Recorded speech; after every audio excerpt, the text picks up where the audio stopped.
lot of fun. We're going to look players specifically. Doug does. Let me tell you, Doug. Number one, if you are not following Doug on social media, if you are not following his channel, I don't know what you're doing with your life, because he's got some of the best content out there.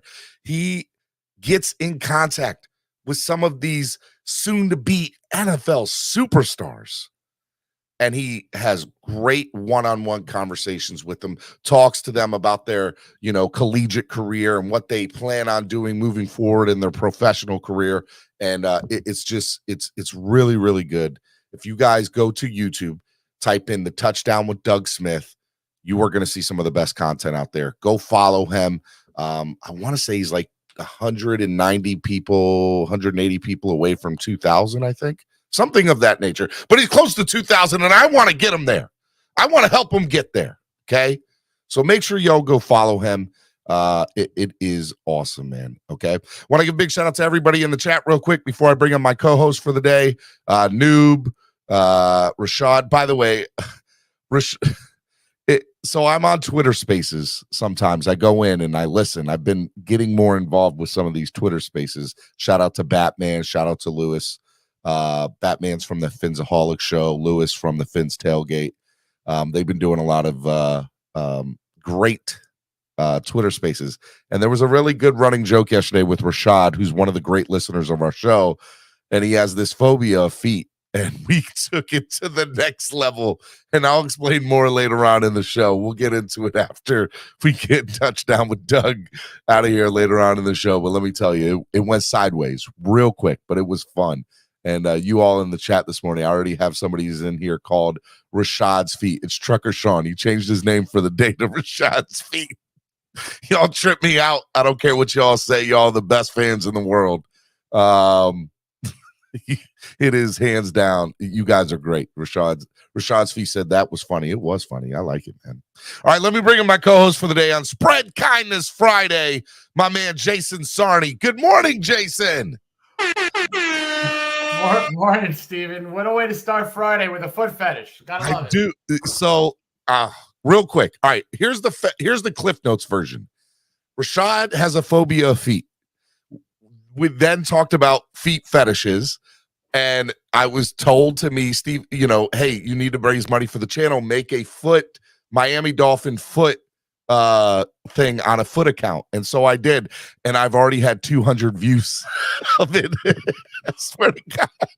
It's always things like that to get the most views. It's like silly stuff. It's stupid. I have no reason why it did. It's already got 200 views. I've been hit up. Do you have any more pictures of Dolphins feet? Like Dolphins paraphernalia? I have no pictures of dolphin feet. What? Are you kidding me?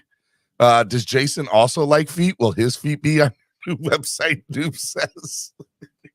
I don't hate feet, but it's not. I'm not. Now, I never. Full disclosure, I did go to my wife and I said, "Hey, honey, this is what's happening. This is a dare. I don't want you to think I'm doing anything or cheating or anything like that."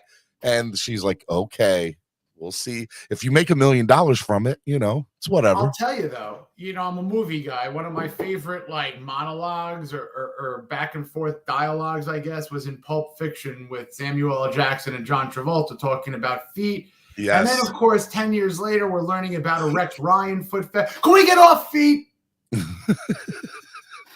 So great. Shout out to Rashad. I hope you're out there because you're getting it today. Like it when my wife smacks me in the face. Touchdown with Doug Smith. That's my fetish.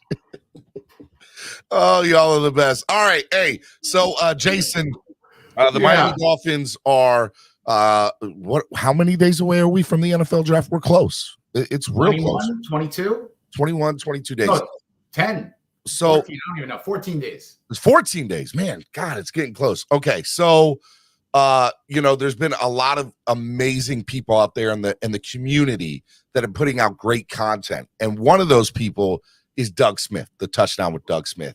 And it was really important that I get him on before the draft. And I'm hoping to get him on during the draft too. And we're hopefully pray to the gods that we can get him for that Friday night, content. It's going to be great. But I wanted to get him on because he does such good work with bringing in, and he knows about the players. And I wanted to talk to him about that, and then obviously get into some specifics of offensive linemen, tight end, running backs, because I think the consensus around the Dolphins community, those are the three positions the Dolphins sound like they're going to target. Does that sound right? I really think tight end, offensive line, and linebacker are the three premiums, and I'm really curious to see what Doug has to say about the deep running back class because I'm a component of Greer and the Dolphins, kind of looking in day 3 territory for running backs, and of course the potential trade rumors in that area. But yeah, those three that I really can't wait to hear what Doug has to say in no given order: tight end, linebacker, offensive line. All right. Without further ado, ladies and gentlemen, it is Spread Kindness Friday. Make sure you guys hit the like button, donate to the channel, help the channel grow, and most importantly, subscribe to the channel if you're not already subscribed. I'm going to bring on the guest of the day, the Grand Marshal of the day, ladies and gentlemen, the touchdown with Doug Smith. Let's go, baby. Man, what's up, man? Thank you guys so much for having me on, man. I appreciate it. What's up, Jason? How you, Steven? What's going on, man? Welcome. I haven't Yes, seen sir. you in a while, man. I miss you. Been a minute, bro, man. I'm so happy, man. We chopped it up yesterday, man. We about Yes. to talk some NFL draft talk, and I we can know. talk fetishes too, man. I like Hey, like when man, my wife look. smacks me in the face. I love it. It's of the pain. We get a little crazy. It's a morning show, man. We can do whatever we want on the morning show, okay? Except there is a swear jar, okay? We're going to respect the swear jar. The swear jar is most definitely real, Doug, on Yes. here. Most definitely Yes. real. It's not a fake swear jar. It's some people try to say. First, before we get started into that, just for briefly, tell the people that might not know about you, about your channel, and a kind of your background.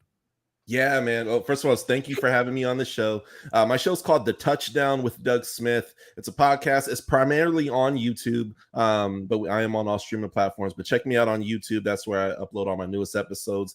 January through April, it's one of the best places on the entire internet for NFL draft content. I think year to date, I'm at about 64, 65 interviews, and most of them being pre-draft. We've had the N'Kobe Deans, the Rondale Moores. I had, for this year's draft, I've had like 31 people on in this year's draft, man. That's awesome, man. And at least I would say 23, 22 of them are going to be on teams. The other ones will probably be USFL, XFL, CFL.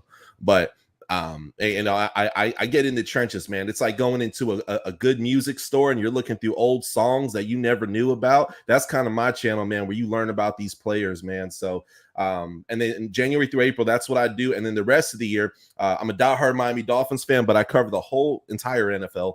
So all 32 teams, kind of tough. So I really just hit trending topics and stuff. But man, check me out. It's a lot of fun. During the regular season, I usually do 2 to 4 live shows a week for post games for the Dolphins and other teams as well too. And but yeah, if you get a chance, please hit that subscribe button, man. We're almost at 2,000, and then almost at a million. 1,081 here, as the masses can see. And again, for the people that don't know, I mean, you just have some great stuff. You've done, just talk about some of the last couple of interviews that you've done here, man. Yeah, man. Oh, bro, it's been such a blast, man. So February is crazy. I had almost no social life because I'm editing. I do everything myself. Last couple interviews, we had Jerome Carvin. That's a guard that I would love the Miami Dolphins to get their hands on. He went 785 snaps, I believe it was, without giving up a single sack. That's over a whole college football season. Not one sack. That was Hendon Hooker's, man. So I'm friends with Jerome. I know his mom. I mean, he's just a great guy, man. Then there's Mohamed Ibrahim, who, he's had some injuries, but he came back from an injury and he's an all-time leading rusher for the Minnesota Golden Gophers. All-time leading rusher. Dude is insane. Then you have guys like Sean Shivers, who smaller back, but like if Debo from Friday was a football player, that's Sean Shivers. Also South Florida legend as well too. I like it, man. And you also did your own version of a mock draft, I see, for the Miami Dolphins. Yeah, it's got some love. I think we hit 1,000 views on it, man. Shout out to JT and Don. He's a huge Dolphins fan. Great channel. Shout out to my guys there. JT, man, you're always welcome on the show here. You can always come on, man. Shout out to you, my guy. JT is freaking awesome. He stays here in the Central Florida area. That's my guy. But yeah, man, I know a lot of these guys, man. Jackson Kirkland is a 6'7" offensive guard. Holy cow. He should be playing basketball, but he's diesel, man. And he could play tackle. So he could play guard and tackle, where someone like Jerome Carvin can't really play tackle, but he could play center and guard, right? So I think those are two guys we could literally potentially get in this year's draft. And stuff, but don't mean to babble. But yeah, man, I've had a lot of big names: Eric Gray, Trey Tucker from Cincinnati, Kendrick Miller. List goes on. YouTube.com/@the-touchdown with Doug Smith, ladies and gentlemen. Go there. If we can get him to 2,000 subscribers by Monday, man, I think we can do that. That's what, 190 people away, guys. Let's try to make it happen. Let's get Doug to 2,000 people. Let's do it together as the family, as I like to say. Okay, so make sure y'all do that. Dude, you got great stuff, man, and it's going to keep on coming, and the hits keep coming. Shout out to Noob real quick with his $5 donation. He says, how does Doug feel about feet, man? How do you feel about feet, Doug? I love feet, man. You know, I like when my wife's laying in bed. I'm sure this episode she don't get pissed off. Hey, thanks for subscribing. Appreciate you, Fin Daddy. I like to bite my wife's feet while she's sleeping, but then there's a risk again. Whoa, you're getting out there, man. You're putting it all out there, Doug. Putting it all out there, and then my nose is already broken, bro. I never went back to the doctor. It happened in middle school, so like you can't re-break a nose again. I don't think. Maybe I don't know. But there's that risk again, kicked in the face. Matter of fact, one time I was trying to bite my wife's toes, and she kicked me in the jaw. We were dating at the time. Dislocates my jaw. I bite my tongue. I have blood. And you still married her. That you know, she's awesome, man. Shout out to shout out to Mrs. Smith. She that's my Mr. Right and Mrs. Smith. Yeah, that's right. Doug and I have not love. I don't know what Doug and I have a lot in common. We like the chocolate. That's all we. That's what we know, man. We're about it. I love you, man. I love you. My white brother from another mother. I love you, brother. Sir. Yes, sir. Love you too, big dog. All right, man. Let's get right into it. You're a Dolphins fan. Real quick, tell me about this past season for you. What you thought of year one with McDaniel, and just kind of your evaluation of this past year. Yeah, I feel like great question, Steven. You know, I feel like McDaniel's necessary. There's some stuff that I don't like, but I'm more focused on the good. He united the team, which I think was awesome. I also want to say I will always love Brian Flores. I know he wasn't the best offensive coach. I will always respect that man. That man tried to fight the whole Bengals sideline for crying out loud. He did. He definitely did. I remember that. Let's go. That is gang. That's up there with the Miracle Miami for me, brother. I'll take it. But yeah, so you know, when he got fired, I was like, dang, man, what the heck, man? You know, he didn't surround himself with good offensive minds. Then here comes Mike McDaniel, and respect to him, he kept, even though we fired our defensive coordinator, we got Vic Fangio, so I'm really happy about that. I'm liking the moves that they're making. I wasn't crazy about last offseason when we really didn't get O-lineman other than Armstead, right? Yeah. It was like, oh, Armstead, then we have a guy who has a history of penalty issues. It was Connor Williams, right? So, but the O-line is coming together. I like that. I dislike how we didn't use Mike Gesicki. It seemed like he didn't know how to, but also Mike Gesicki has a problem with blocking too. So I'm a little concerned that he wants to still give Jackson, the tackle, another shot. I'm like, oh, okay, that's a little weird. But I feel like if you're not Robert Hunt, if you're not Armstead, and maybe like one or two other guys, like no one should feel safe on that O-line. That should be like top priority in this year's draft, man. You know, this year is the deepest tight end draft it's been in the last decade. It's the deepest running back draft that's been in the last decade. We can capitalize. I know it's just 4 picks. Hopefully we could trade down and get a little extra pick or two. But yeah, man. Overall, like Mike McDaniel, I give him a solid 7.5 out of 10. But really, that 7.5 to me, I'm just saying, and that seems a little low. What were your knocks on him? Man, I know we had a lot of injuries, right? A lot of injuries, and we had that deep fall. At the end of the year, we most definitely did. And then it was Tua's injury. Then when he came in, like, do we blame Tua or do we blame the concussion? And maybe that's why he was also playing bad too, right? There's that question. Correct. Then there's the theory that is the case, right? Yeah, I want to blame it on the concussion. as a human being, I wanted Tua to retire, not because I hate Tua. Look, wearing a jersey, man. I'm a Tua supporter. I'll support anybody who's our quarterback, right? But I want him protected, man. We got to protect our quarterback, man. It's great to have Tyreek. That's awesome. You know, I was hoping we do a little more free agency with the O-line this year, if I'm being honest, man.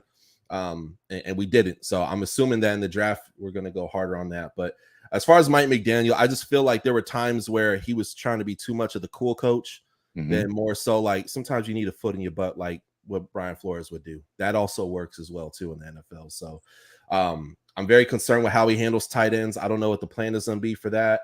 And I'm very concerned of how he's really addressed the O-line, you know, and I feel like he falls in love with players more so than, I don't want to say he doesn't fall in love with winning, but I hope that he's not the type of guy who's going to be, hey, I'm going to look out for your career. You're going to have a job no matter what because I like you, bro. And we got a bromance. That's cool. It's funny. It makes for great content. But, man, I care about winning, man. So can he win in this league? That's why I give him a 7.5 out of 10 because he did unite the team and we made it to the playoffs, baby. It's only going to get better from here. But I still got to see a little more from him for sure. I think that's a fair assessment. I think some of the things that I would want to, I guess, debate with you or bring up to you is, number one, he's a first-time head coach. I think you understand that, you respect that, and there's always that learning curve with the first-time head coach. We've talked about that on this channel religiously. There's just going to be some mistakes that a first-year head coach makes that you might not get in a year 3, 4, or 5 head coach. So I feel like you get the benefit of the doubt on some things in year one. The other thing is, I think as a year one head coach, you also stick to your guns on certain situations that maybe down the road as a tenured head coach, you might say, well, I did that in the past. And, I guess I see that they're not necessarily what I would want to do in this position moving forward, because I know in the past this didn't work or this did work. So it's that knowledge of how the game from a head coaching perspective works, right? Which is why I'm all for Vic Fangio coming in year 2, because I think it's going to give McDaniel such a boost moving up and moving forward, right? And then the third thing, as far as health is concerned, I don't know if I blame that on McDaniel. I think that's just, unfortunately, A, the way the cards fell. B, if I'm going to blame anybody, if I have to point the finger at anybody, is it the strength and conditioning coach? And I know that's a stretch. I get it. Some people are looking at me crazy and side eye.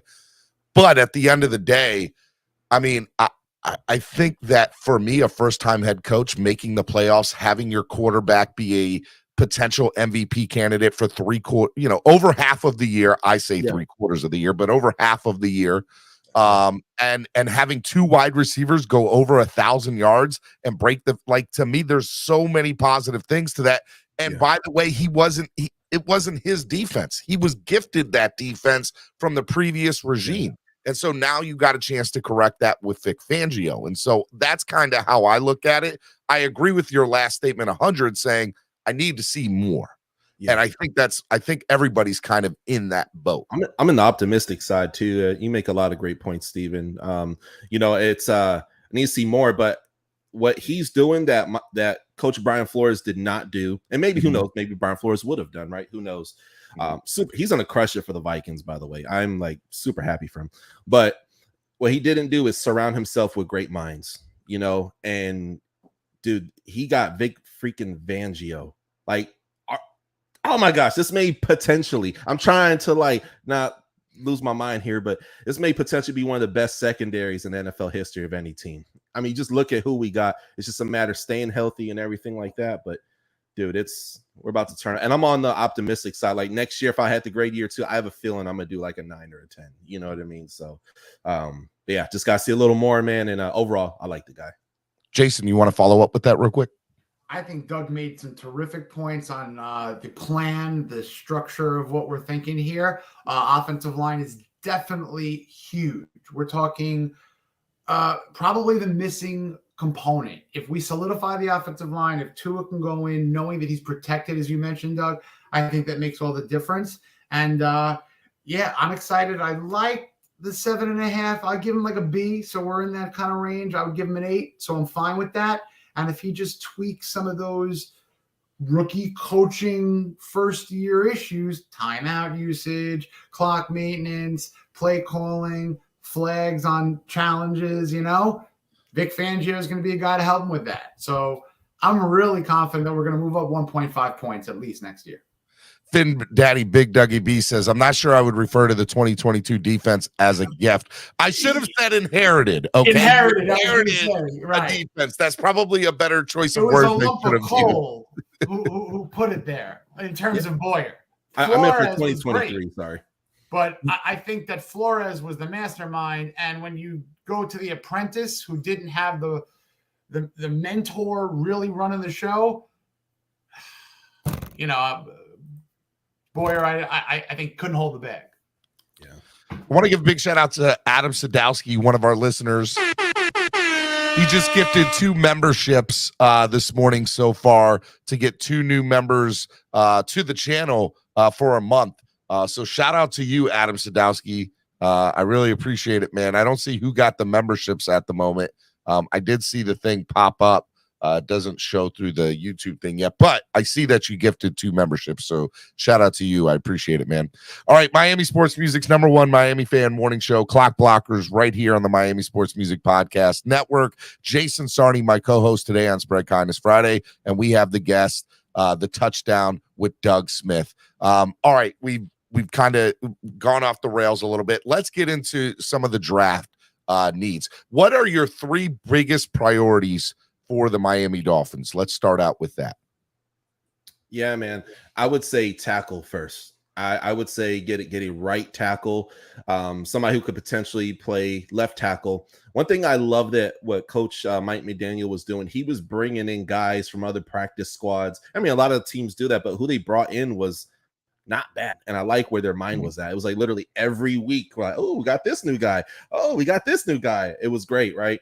But we got to up the quality of the people that we're bringing in, man. I'm hoping that with our 2nd round pick that we pick up Ohio State DeJuan Jones, man. DeJuan Jones is that guy. If there's a good chance he could go the end of round 1, there's a good chance he'd go the beginning of round 2, right? There's several teams ahead of us, like the Commanders and stuff, who are like, hey, they need to beef up their O-line and stuff like that. So I'm paying attention to that as well, too. Who can we realistically get? I love Jackson Kirkland. I'm not just saying that because I interviewed him on the show and I know him personally. He's a 6'7" guard who can play tackle. So if in the event somebody gets injured on the inside, he could take and come back on the inside. Where do you see him getting drafted? What round? So he's considered a top 5 guard in the 2023 NFL draft.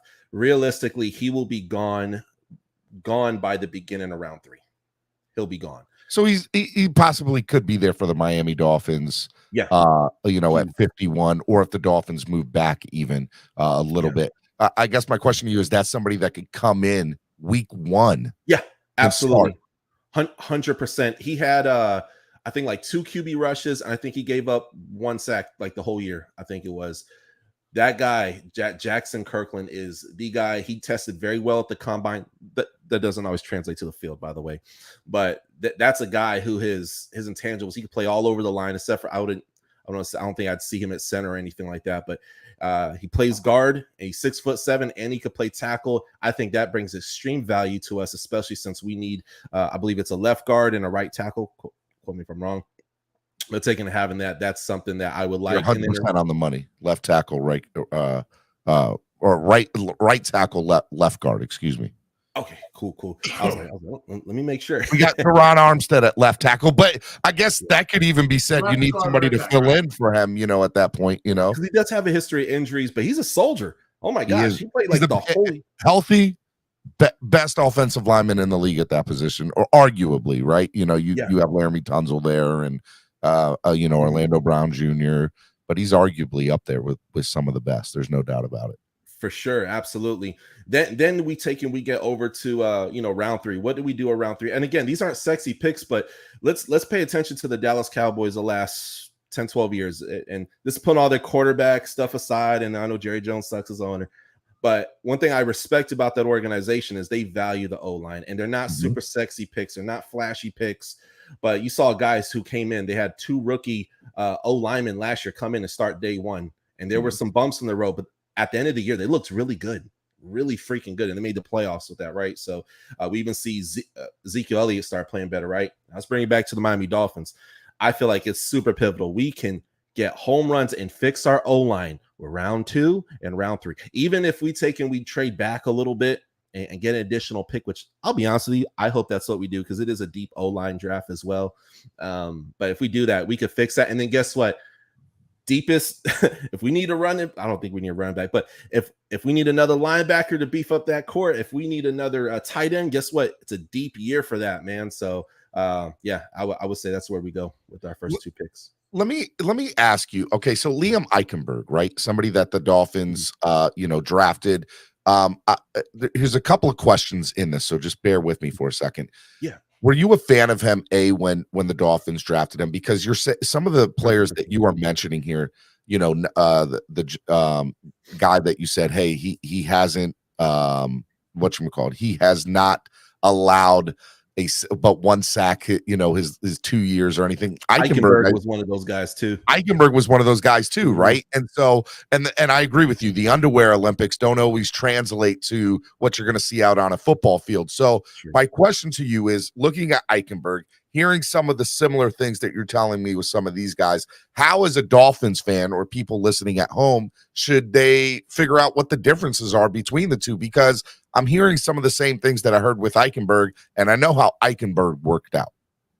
Yeah. Or has not. Absolutely. And I say we still go for it, man. We still get a right tackle with that second round pick. So statistically, I saw a stat, and it's probably roughly about the same a couple months ago. And whenever you draft O-line, that's the most successful turnover rate when it comes to NFL.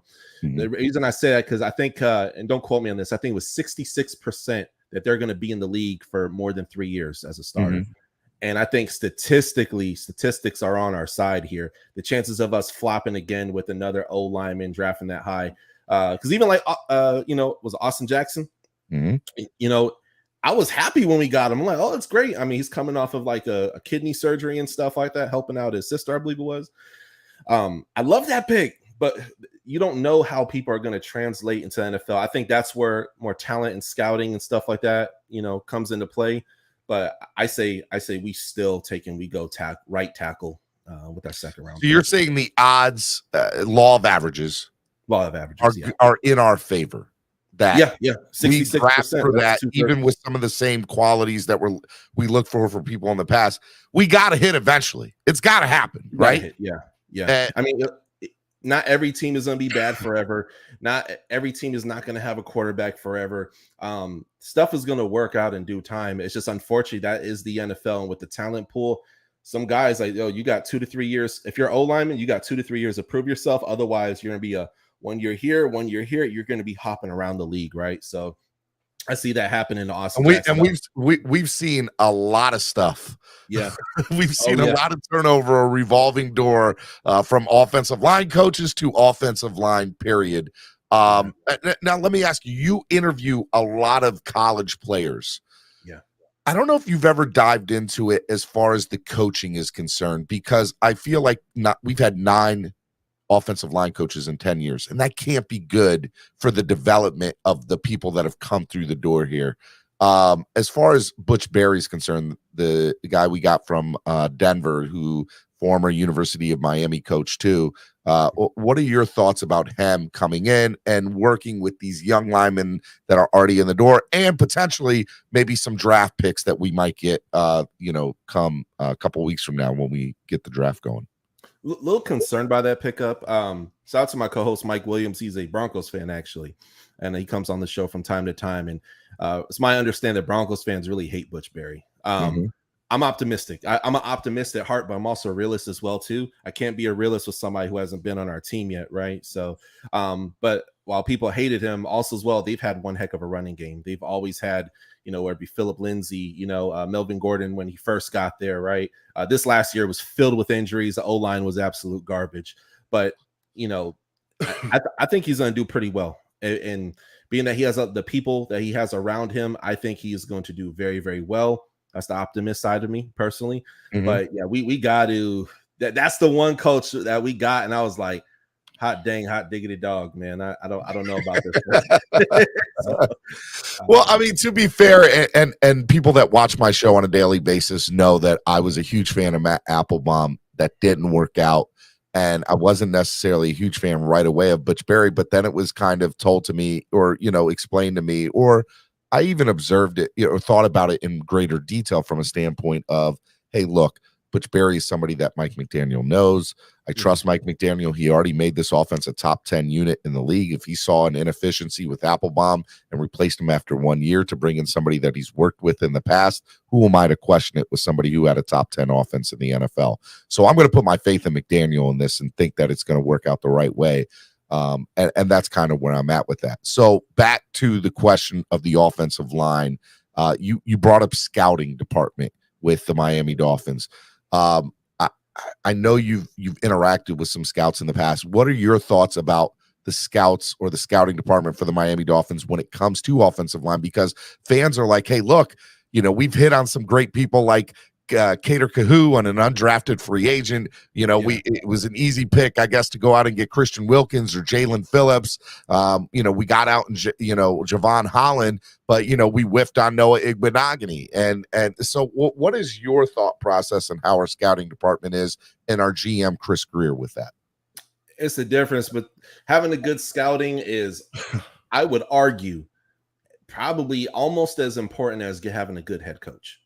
The reason I say that is because if you're able to develop talent, it means the world of the difference. You look at teams like the Rams, where they have a crap ton of UDFAs who start, and you're like, wow, they had a crappy year last year.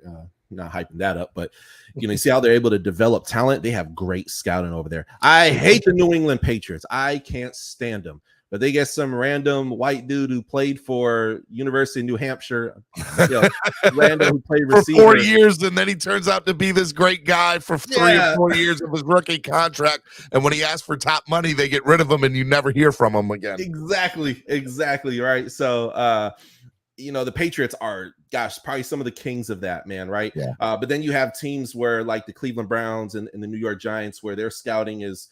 They consistently get high round draft picks, and they go through them like candy. Dude. So it's crazy because, I know people who have tried out for these teams and stuff like that, and then they take the cut. So I appreciate them looking at smaller schools, but they're not doing what the Patriots are doing. They're not doing what the Rams are doing. They're not doing what the Seattle Seahawks are doing. They get these random, Tariq Woolen. Holy cow. Shout out to UTSA. I used to live in San Antonio. But you get Tariq Woolen, and then this guy who was potentially going to be a UDFA or like a round 6-7 pick, and for him to be literally one of the best DBs in the league is amazing, right?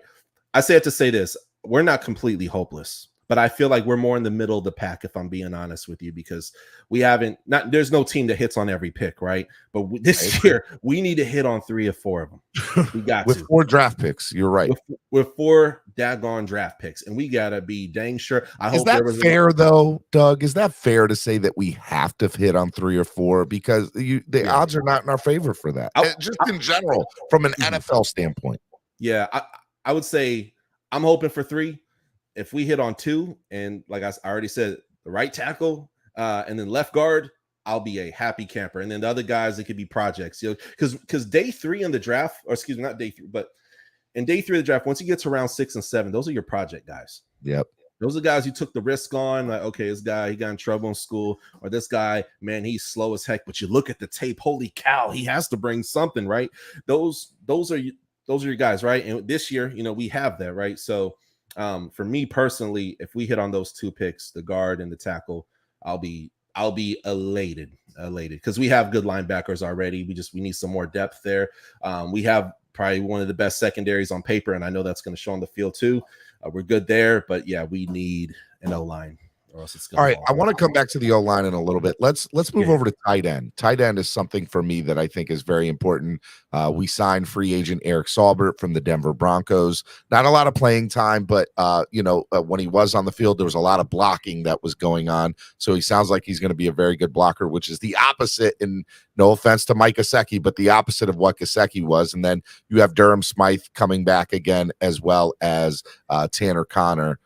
Being able to step up. So, and Alec Ingold did play, obviously, the fullback /tight end position. He played a lot of snaps from the tight end position last year. What do you think as far as tight end is concerned with the Miami Dolphins in the draft? Day 2, day 3, is there any specific names that you can think about or, touch on that could be a good pick for the Dolphins? Oh yeah, absolutely, man. It's my favorite. Those who know me, I played a year of tight end in college. I love tight end. It's my favorite position in football. There's a guy who I'm almost certain is going to be potentially the best tight end in the whole draft, and nobody's talking about him. Everybody's talking about Darnell Washington in Georgia. He's phenomenal. Love the guy, right? I'd love if we got him in the second round. I wouldn't be mad. But O-line got to come first. But this guy, Braden Willis from University of Oklahoma. I've interviewed him personally, and I got some insider information, y'all. He did have an interview with the Dolphins, which may not mean much, but supposedly the interview went very, very well. And he made a comment when I interviewed Braden Willis. Now, this guy, he's 6'4", 245 pounds. I want to say he led or tied. He led all tight ends in this year's draft in touchdowns. So this is the guy. Forgive me. Sorry. He led the Oklahoma Sooners in touchdowns. So more than the running back, more than any other receivers. This guy is the freaking real deal. He is he's light-skinned Travis Kelce, essentially. and you know what's crazy? He made a comment that he said, if you're not trying to be like Travis Kelce, then what in the HE double hockey sticks are you doing? And then you watch his tape, and his separation is crazy. And he's not like the biggest. He's like 245 pounds is big for us regular folks, but like as far as NFL, there's a lot more bigger tight ends, and he can block. That was going to be my question for you, Doug. Can Braden Willis block? Because that's something that Gesicki couldn't do. Gesicki could get the separation. Gesicki could get the. Go ahead, Jason. He can block downfield too. He's the kind of perfect McDaniel guy that could help out when a receiver. He's not going to be finished at the line of scrimmage. He's going to continue to play and help out others in the game of yak. Yeah, no, he is that guy. That being said, there's a lot of good tight ends in this year's draft, man. I like the guy from South Dakota. He's really good. I love Darnell Wright. He's big. He almost reminds me of who's a tight end from Baltimore? Mark Andrews. Yeah, Mark Andrews. Yeah, that guy. Oh my gosh, Darnell is. If I had to go outside of the O-line, even though they technically are O-line receivers, I would go Darnell Wright in the second round. Personally, it would be such a temptation not to, right? But at the same time, we got to go O-line. And I know Darnell, he could potentially go in the first round. Then there's Dalton Kincaid as well, too, right? Dalton Kincaid is going to be gone by the end of the first round, 100%. Dalton Kincaid is, again, I would say maybe a little bit more polished version of Braden Willis. But Braden Willis has a high ceiling, and what he's shown on tape, that's a guy that he's probably going to take and be there. He's not even in the top 5 conversation, man, but you watch him on tape, and the tape does not lie. So, yeah, I got Braden Willis round 6 for us, for sure. Jason, you want to go? I like, 6 and 7 in those developmental picks, those rounds. Tight end would be great since it's such a deep class, and I agree very, very wholeheartedly with Doug. Yes, I know that there have been some misses on drafting early of offensive linemen, sure, but there's 3 or 4 guys in the top 51 on the outside and interior. There's 3 or 4 names that I'd be thrilled with. Whether it's Villa, whether it's Bergeron, whether it's Darnell Wright, offensive line has to be a priority. And if they could hit on a swing tackle, maybe challenge Austin Jackson at right, fill in for an injured Teron Armstead, because he's not going to play 17 games. I think we all know that. So maybe the 3 or 4 games we can get out of a potential rookie could be huge. And tight end, I think you hit the nail on the head. I think it's going to be a depth position that we work on later in the draft, including running back. Yeah. I want to mention another name too, was Brenton Strange. Head coach Mike McDaniel supposedly had I never met Brenton before, but Brenton Strange is a tight end from Penn State. He's not as fast, but he gets decent separation, and he's a playmaker. He's probably a little bit slower than Mark Andrews. I would say he's very similar to Durham Smythe. That's a guy who will probably be there around 7. But he's a very good blocker, and he does have hands. It's just my concern is his separation is pretty good, not as good as a Braden Willis, but a little slower. But that's a guy who, and I say that because, again, Mike McDaniel has a lot of interest from what I read online about him. So we'll see what happens. I've heard a lot of good things about him too. OJ McDuffie, Penn State alumni. He's look at you wearing the OJ shirt today, my guy. Love that jersey. Gotta go Juice over here. Gotta go Juice. was very high on him. By the way, the center for the Nittany Lions too, Juice Scruggs, right? I think is his name. Yeah. He seems like somebody that I know you could eventually you could draft him and move our current center over to guard, back to guard, which is his natural position. And that could clarify that. There is a lot of people that think that we shouldn't replace our center. I get it. I understand it. But I mean, that is something that could happen. And if they have been in Penn State, McDaniel and Greer, they went to the pro days. And from what I've heard, they're very high on both those guys. Yeah, absolutely. And with a name like Juice Scruggs, you got to earn that name. You can't be garbage with a name like Juice, No doubt about that. All right, Miami Sports Music's #1 Miami fan morning show. Clock Blockers right here on Miami Sports Music's podcast network. We're hanging out. We got the man Touchdown with Doug Smith in here. We got a few more minutes with him. I want to be respectful of your time. Let's talk about the running back situation. Miami, quote unquote, ran it back with everything, right? We ran it back with Myles Gaskin, Salvin Ahmed, and obviously Raheem Mostert and Jeff Wilson. But there is this kind of theory or conversation out there that if Jahmyr Gibbs drops, that the Dolphins could potentially move up in the second round and try to reach for somebody like him. My first question is, do you see anything like that happening? My second question to you is, do the Dolphins draft a running back at all? Because Ahmed's and Gaskin's contracts are non-guaranteed. They have to make the roster for their contract to be guaranteed. So if they like somebody in the draft and they're available, do you think the Dolphins could go running back? Man, I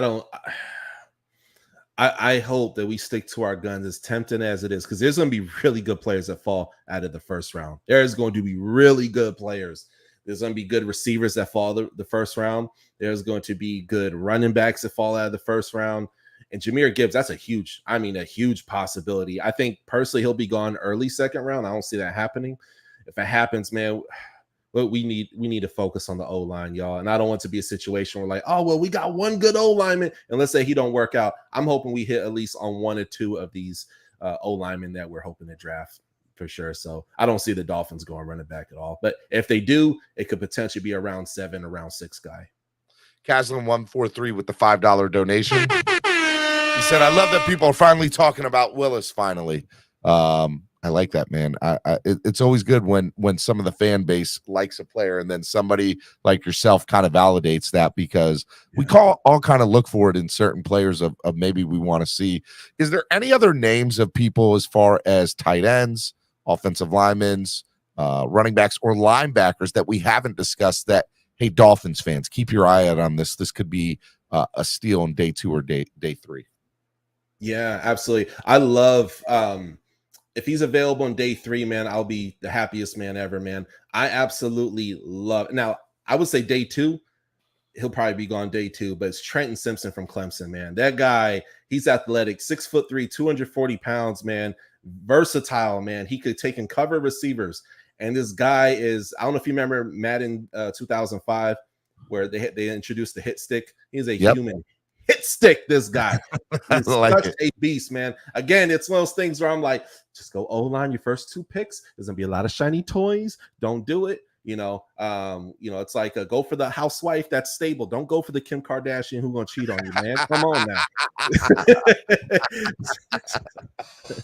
We getting real messy up here today on Spread Kindness Friday, man. We're talking about feet fetishes and Kim Kardashian cheating. Shout out to Pete Davidson. I feel you, man. I feel you, Pete. We're with you, my guy. Then you have Drew Sanders, man. Drew Sanders is amazing, man. This guy had 9.5 sacks.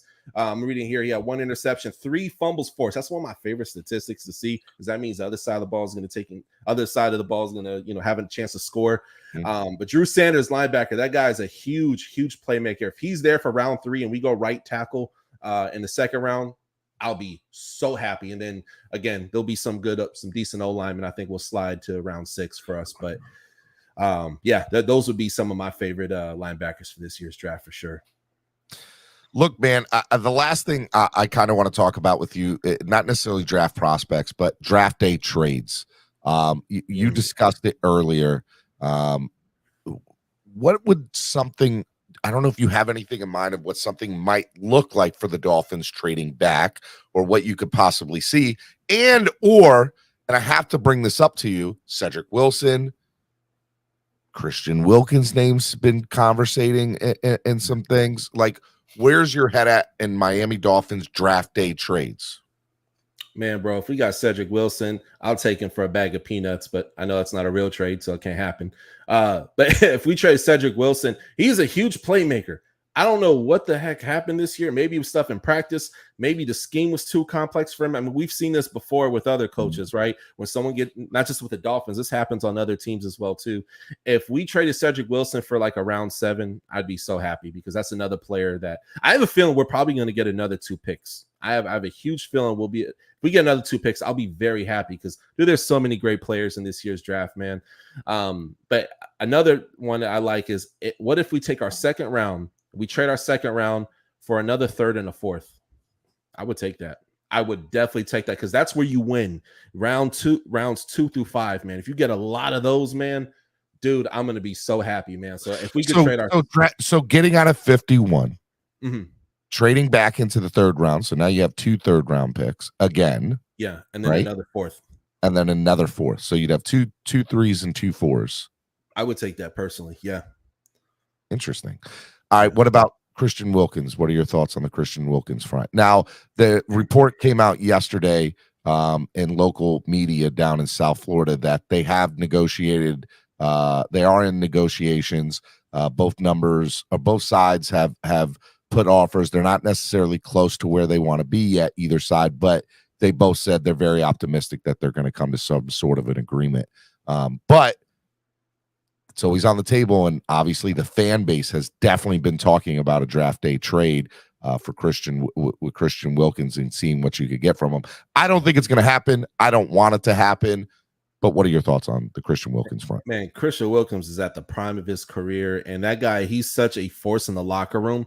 If you lose him, dude, he is one of the anchors, one of the main anchors of our defense, man. Whether it's his celebrations, how active he is on the team, whether it's getting in Josh Allen's head, I love it. He's so darn important for the Miami Dolphins, man.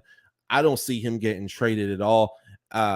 If we were to trade him, I'd hope that we get like 2 second-round picks or something, man. Like, I don't think that's worth it for what he is. You need in my opinion, first rounder maybe. I said this yesterday, and it's never going to happen. But I said the only way I'd be comfortable, or even happy, I guess, but comfortable with trading him away is getting a Laramie Tunsil type haul. And seeing as he's not an offensive lineman, he's never going to get a Laramie Tunsil type haul. Yeah. And I just don't see it ever happening. But if you could get it, then I think I would be, you couldn't say no to that. I get it. I totally understand why they traded him away. You got a Laramie Tunsil type haul for him, but I don't think I don't think there's not a GM on the planet that's going to pull that trigger unless their name is, who was the guy for the GM for the Texans, who's not O'Brien. the GM, Bill O'Brien. He's not the GM no more. So there you go.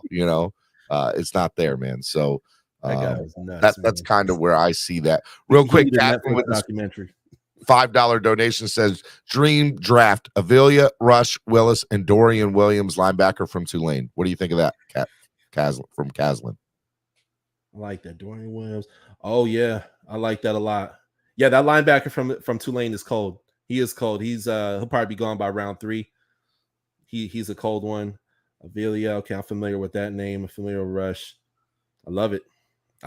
Another name I want to mention too is I believe it's Tim Bergeron, the tackle from Syracuse. Okay. Matt Bergeron. Yep. Matt Bergeron. That's my guy. That's like my number one dude.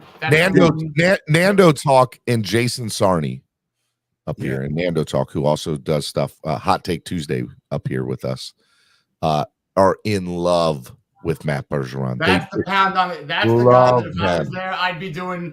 What's the guy's name?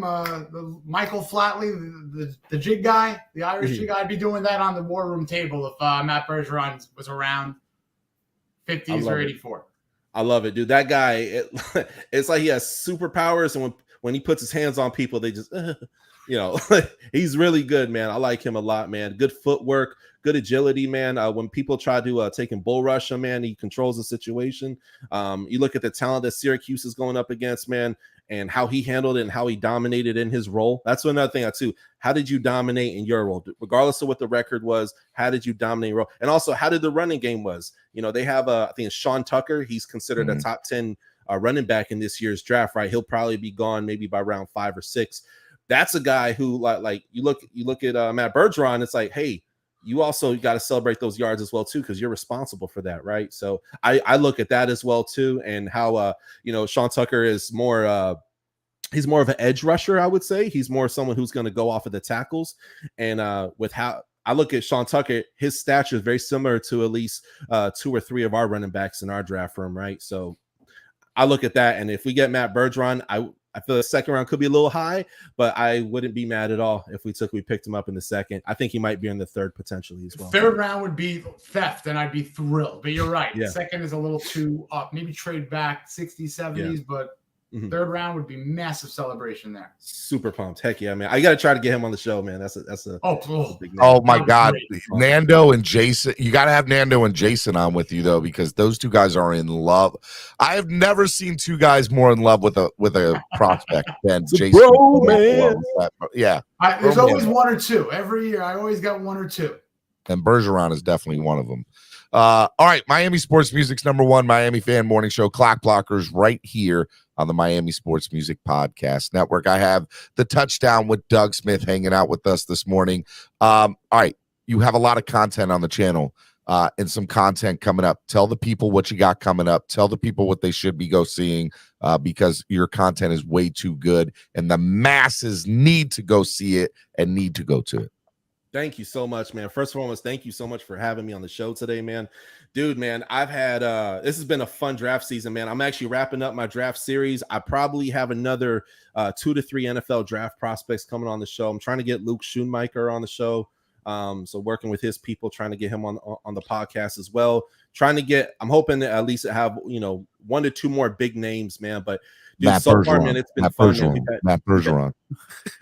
Oh yeah, Matt Bergeron. Yeah. That's somebody, man, I'm actually gonna try to reach out to today, man. So and it's cool. Once I get these interviews, I show them the interviews I've done already, and it helps for me to get leverage. And I'm not some random dude on Instagram, being a creep stuff. But yeah, check out my interviews, man. Some guy with getting his jaw broken from his wife's foot and anything like that. Shout out to Rashad. Rashad is in the building. Let's go, Rashad. Good morning, buddy. Oh, I can't wait to hang out with you later. Go ahead. I can still pop my jaw to this day, actually. But yeah, check it out, man. Here's some names I've had on, man. We've had Nick Jones from Ball State. That guy's probably going to be a late day 2, early round 3. We've had Shaka Hayward, linebacker, Duke University, man. And again, I got inside information on a lot of these guys, man. A quarterback that I like, I don't think we're going to draft quarterback, but like Luke Bonner, that's a dude who was one of the best quarterbacks in college football last year. He got injured, 2 years ago, and then he got injured last year. I got to interview him. Tywan Garbett from Virginia Tech. That's a name. A running back who's one of my favorites, Deontay McMahon, who I think he had between rushing and catching about 1,600 yards for McNeese State. That guy is Alvin Kamara. He's literally Alvin Kamara. He's probably going to be a UDFA realistically, if I'm being honest with you, but there's no way in heck that he's not going to make a team. That guy is somebody's going to pick. Look, Cater Kahoo didn't get drafted, and somebody missed out. There were 30 plus teams that missed out on him, but not the Dolphins. And fun statistic, y'all. I think it was 22 or 21% of all the players in last year who are on rosters were UDFAs. So UDFAs are super important. That's, again, when the draft is over and we start signing people, that's my next celebration. You know what I mean? It's like back-to-back Christmases, like UDFAs are super duper important. Dorian Hall, that's a safety I got to interview from FIU. I know there's a lot of Canes fans in the house, but Dorian Hall is ranked the number 4 safety in this year's draft, man. I had him on the show. That's a guy you also want to take a look at.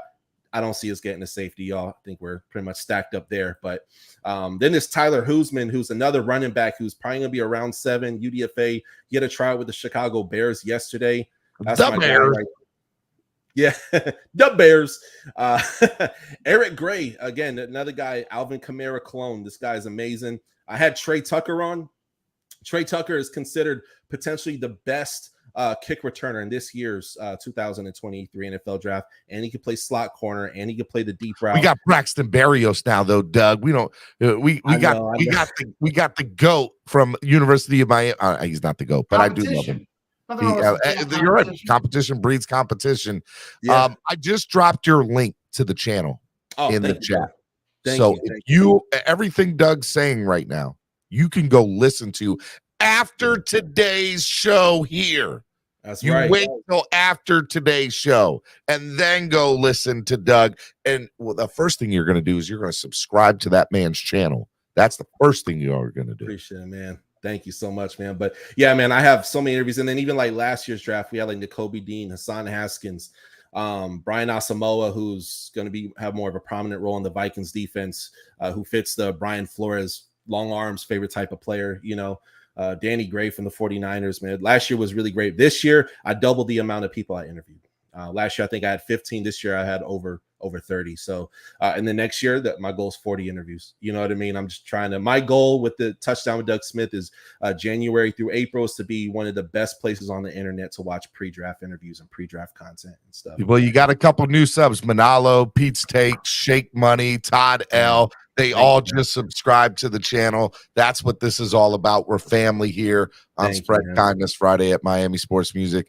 I know that you can't give me the okay, but I really hope we have the opportunity to hang out with you on draft 2 of draft night because you're so knowledgeable and you get all this stuff, man. You are one of the best in the community. I'm telling you right now, you are. Thank you, man. Appreciate you guys, man. Thank you. And dog, you're one of the big dogs of the Miami Dolphins community as well, bro. Like, you've been doing your thing. You are a legend. Jason, you're a legend, man. Like, we have and for those who don't know, I follow like 1,500 Facebook groups of every team. So I kind of know what's going on and other perspectives and stuff like that. Helps for me to create content too. And ain't nothing like Miami Dolphins community, man. Ain't nothing, nobody like us, man. Like, we're the DJ Khaled. We the best. So, and we have a lot of special people in the community, man. And Stephen Daniels, man, Miami Dolphins community would not be the same without you, man. You are super. I appreciate that. You are super, extremely important, man. Like, you matter.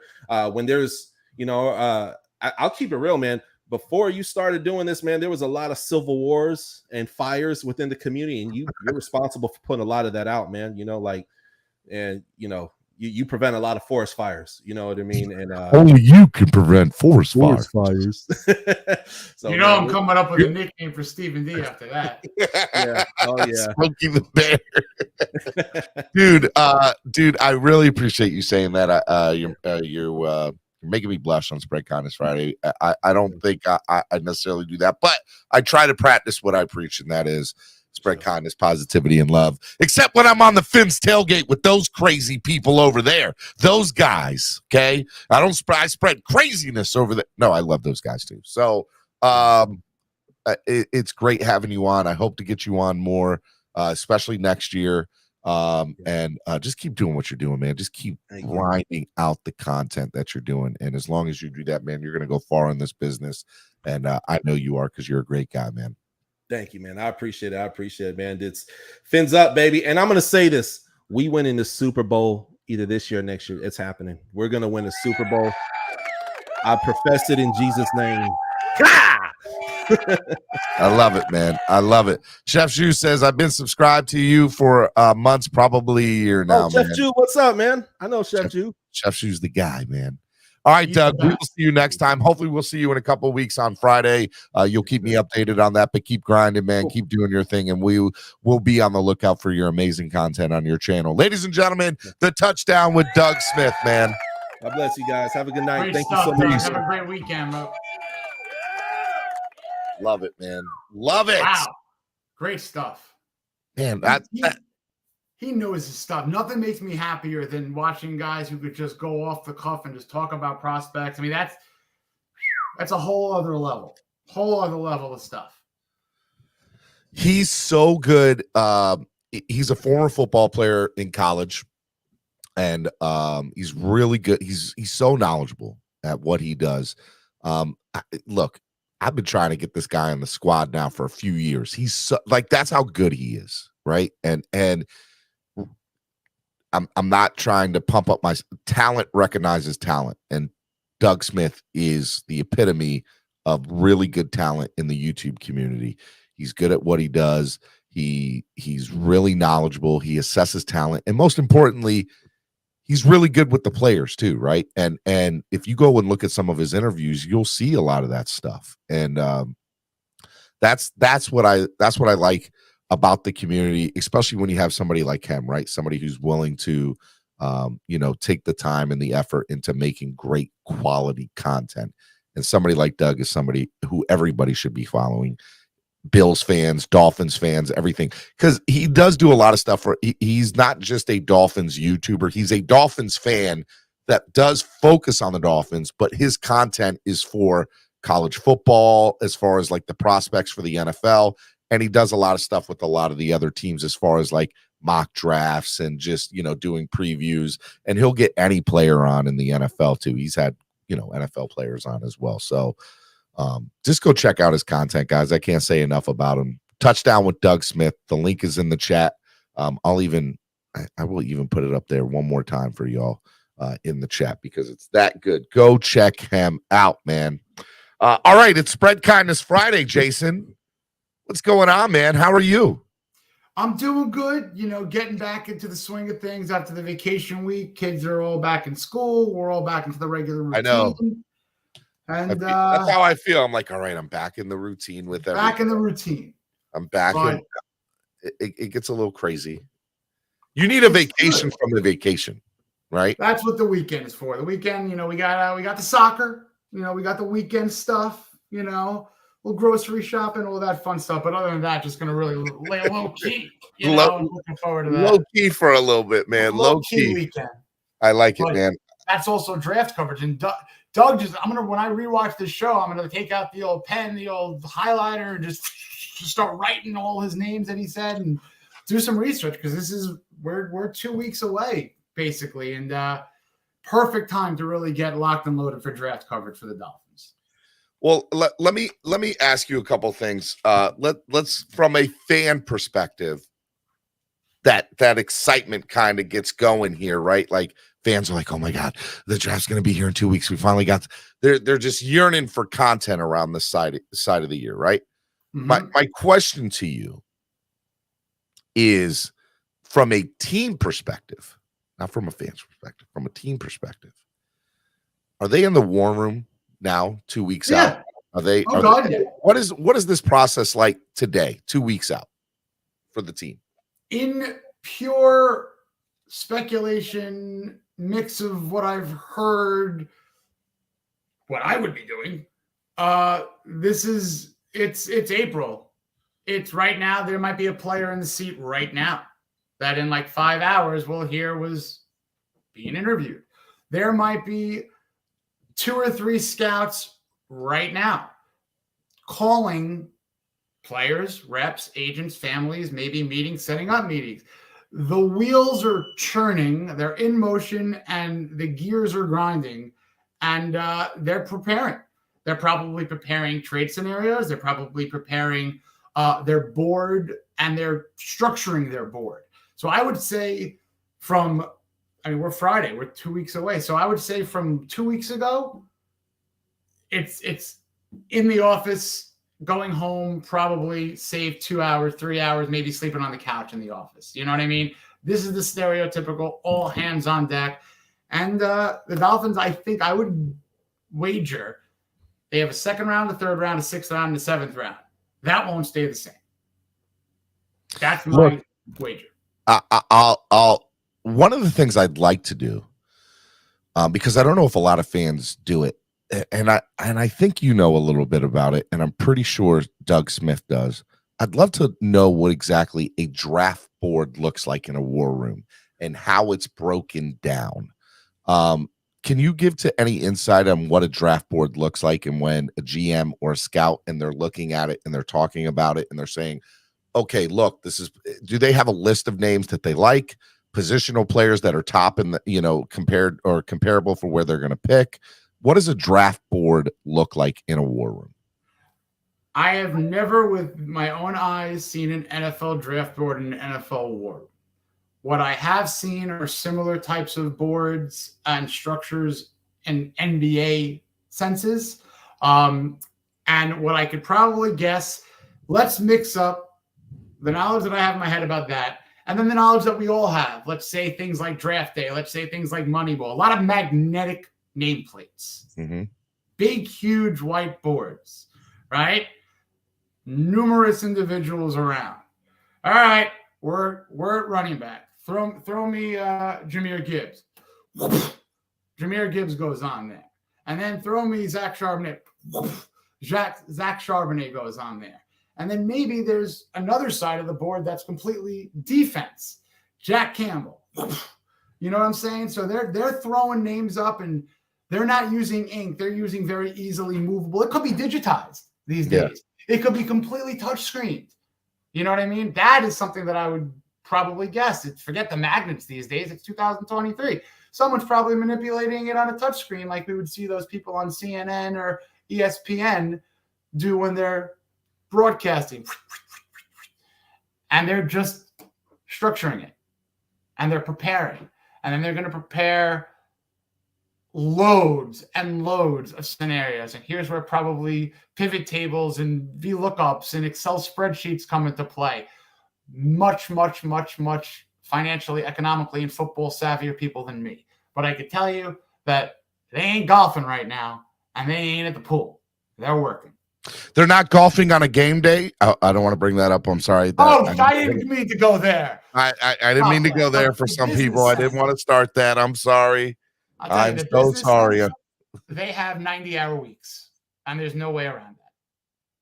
Yeah, I would venture to guess that is the case. I think for me, it's very interesting. I would love to know the inner workings of specifically the Miami Dolphins, and obviously I won't know, but I think it's always interesting from the standpoint of a GM, a head coach, and in this case, it's going to be a little bit differently too, Jason, because Vic Fangio is going to play a different part of this. You usually have your GM and your head coach, right? And you have your scouts, right? Well, now we have a GM and quote unquote, I think it's fair to say, I don't think it's disrespectful to say two head coaches, right? You got your offensive side and McDaniel, and you got your defensive side in Fangio. And I'm sure they're both in the war room and they're saying, I want this guy. I want this guy. All right. And I guess I would assume if McDaniel wants somebody and Fangio wants somebody, does Fangio get the upper hand because he's the new guy? Or does Greer make the final decision of that? What happened? What would you venture to guess happens if that scenario were to come up at pick 51, where McDaniel wants an offensive guy and Fangio wants a defensive guy? What do you think happens in that scenario?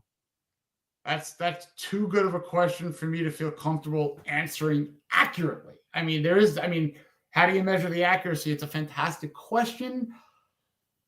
Wow. I would try to really jump into the kind of mindset of a Fangio and a McDaniel. Now, let's say there's a player that Fangio is literally, is he a guy to pound the table, or is he the guy to kind of very calm, cool, and collect to be like, this is a guy I could turn into an all-pro? And then if you hear Fangio say that and you match that with the need versus what maybe McDaniel wants, I do think the final decision is the GM, because as we've seen, and I'm not saying this in any other way than what we've seen, coaches can be expendable throughout the lifeblood of a first-round or second-round draft picks contract. So the GM should usually have that final say. In some cases, Jerry Jones was mentioned. He's the final. You know what I mean?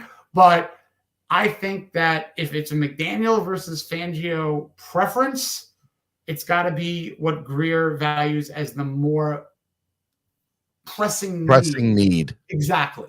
It's not best player available. To me, it's best player of highest need available. Clemente 3472 says Fangio needs to do his job being the highest paid coordinator and work with the guys we got. We need more on offense. Ray says Greer gets the last word, but at the end of the day, McDaniel is the head coach. McDaniel over Fangio. I think there's probably truth in both of those statements, right? Fair. I yeah, 1,000% truth in each of those statements where we could find it. Absolutely. And you know what? A dream, that one bucket list dream, unbelievable. If I had a genie pop out of a bottle, my first wish would be give me a seat in the war room. Like, and that is to be a fly on the wall on that, man, is a dream. So I don't know how these things are, but I could imagine there have been stories that we've heard that there are guys that do the dancing on the table, pound the fist on the table, you know. When does that happen? Who does that? Is it a coordinator? Is it a coach? Is it someone who has a college experience? I truly believe somebody did that for Javon Holland a couple of years ago, you know? So who is it this year? I don't know. Miami Sports Music's #1 Miami fan morning show right here on the Miami Sports Music Podcast Network. Hit the like button if you haven't done so already. Over 90 of y'all watching in the room, hit the like button. And if you can, donate to the channel. Help the channel go. It's Spread Kindness Friday. Donating helps the channel grow. It allows us to be able to do this show on a day in, day out basis with everybody that we do it with. And I do want to thank Doug for coming on earlier. And I want to thank you. You come on twice this week, man. Thank you so much for helping out and being a part of the family. All right, what I want to do right now, just because I was gone for a week and a lot of people, I want to allow people to come up here and have conversations with us. So I'm going to open up the lines, let people come up and hang out with us. And that's what I'm going to do today. It is y'all's show. It is the fan show. Whatever y'all want to talk about, it's y'all's party. It's y'all's world. We're just living in it. I just work here. We're just living in it, man. So I'm going to press the buttons, make sure the link is pinned to the top of the chat. Feel free to come up here. Let's talk about whatever you want to talk about. While we're waiting for the people, the masses to come on, let's talk about Jack Campbell real quick, because that name has been brought up a lot. Okay, we can do that. Is Jack Campbell somebody that the Miami Dolphins are going to go after if he's there? Will they reach up to get him if they love him? What are your thoughts about the Dolphins' relationship or love or lust for Jack Campbell? Well, I don't know. There's 3 L's. There's like, love, lust. So I don't know which L they're at the moment. I'm at love. We all know who I'm lusting over. But I really love the potential of, I mean, look, if Jack Campbell's sitting there at 51, we get him. And then for whatever reason, Matt Bergeron drops to round 3. I draft Bergeron and then literally light up the cigar. That would be, those 2 players are plug and play. The 6th and the 7th are gravy.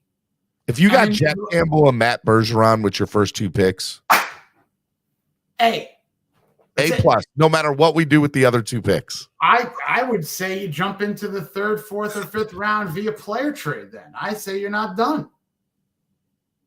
I mean, if it's me, hoping what they do is you utilize those slots to get the best player of need available. Now, I know that I said offensive tackle should be the best player of need available, but if Campbell's sitting there and maybe your top 3 or 4 wanted linemen are gone, I think it's the home run to go get Campbell. And if you have to move up, and if you can, to get 65, 75 range for Bergeron or another solid top tier lineman for them, still a win. But to get back to Campbell, I think he's the kind of player you draft and you develop. 4 years if you get him in the 2nd round, $4 or $5 million per. So it makes Richard, there is a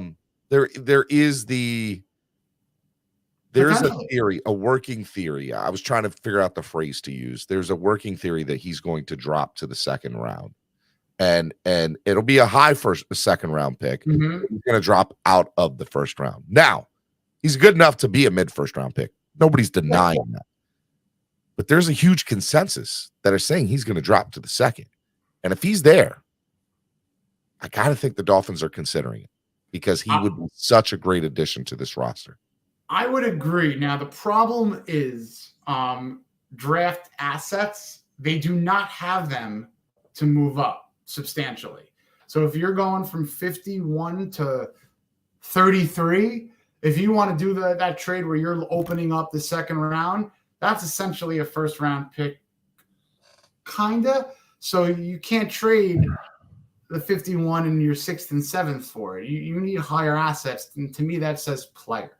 So I don't like naming names and exports. I feel that to be maybe potentially insulting to players. But if a guy like a Jerome Baker might fit well on a team that would be better suited for him in all aspects of his life and career, maybe Cleveland, they pick around 40. If Jack Campbell is around, pick 38, 39, I'm trading Jerome Baker to Cleveland and swapping picks, moving 51 and Baker to Cleveland. They got their veteran linebacker, and we got a younger linebacker, $10 million cheaper, and develop. And that's nobody's going to complain off that. Not one person would complain that. It might cost more. Miami Sports Music's number one Miami fan morning show, Clock Blockers. Kevin Lee with the $10 donation. What's good, Steven and Jason? Real quick question. Who's y'all's prediction on the upcoming NHL playoffs? Florida plays Boston first round. Tough matchup. My Dallas Stars will win it all. My prediction. Kevin, here's the thing. Last 2 years on this show, I've been preaching that Florida's going to do it all. Florida's going to be great. Panthers are one of the best. They won the most wins. They're going to do it. Never did it. Could not get past Lewis's Tampa Bay Lightning. But you know what? Because nobody's talking about them, because they barely limped into the playoffs, I think that they can pull it out, man.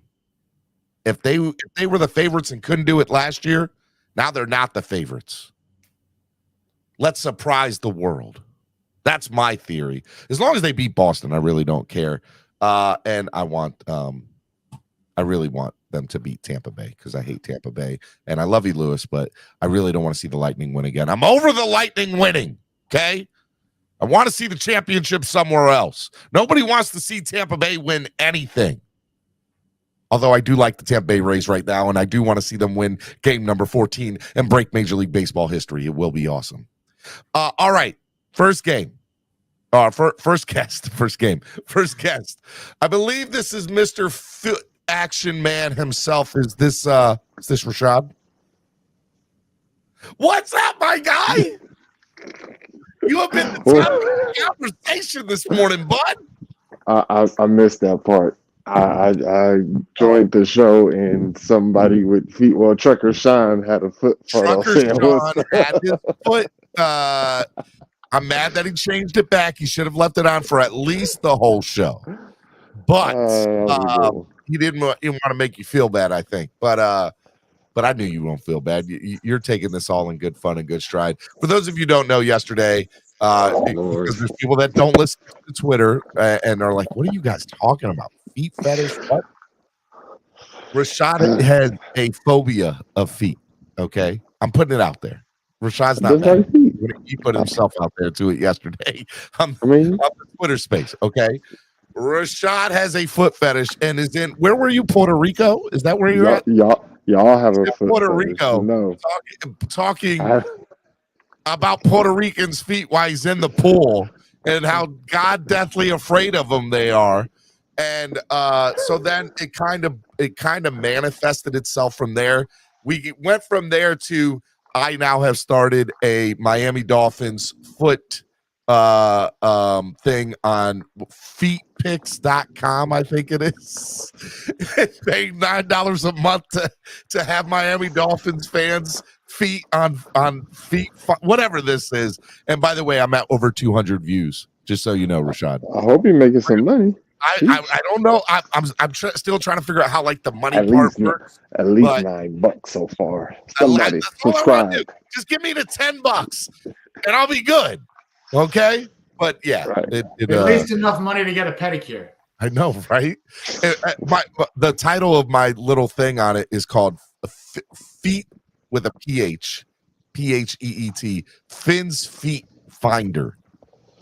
Finn's Feet Finder. So you said feet with a PH, right? With a PH. The whole thing. Finn's Feet Finder. Like all PHs. Yeah. You like That was it? wild. We did it for you, Rashad. Appreciate it. Now I am known as this crazy person because I reposted it on Twitter, and now people are like, "Steven, you're a weird guy. You're a little crazy." All right, and Just then a little bit. we had Doug this morning opening up about his feet experience of his wife breaking his jaw with his foot. When they were just dating, and he was courting her, and she broke his jaw with her foot, not doing anything that adults don't do. Consenting adults don't do. Feet isn't for everybody. See how that works? Kevin Lee, you're gonna get your cards, man. Do I have his address? Kevin Lee, hit up at Jason_Sarney. I can't send him to the air, Kev. Send me the address, brother. I Tell me what card you want. Well, I know that some things did get lost in the mail. Look, there's 3 people, actually 4. Riding Waves needs to get his pin from me, and I've sent it out, and it's been lost twice. Swear to God, lost twice in the mail. Okay, and everybody's like, Steven, this happens. Go to the USPS Postal Service. Let's complain to them. Okay, I'm coming out of my own pocket every time I got to get a new pen or do something.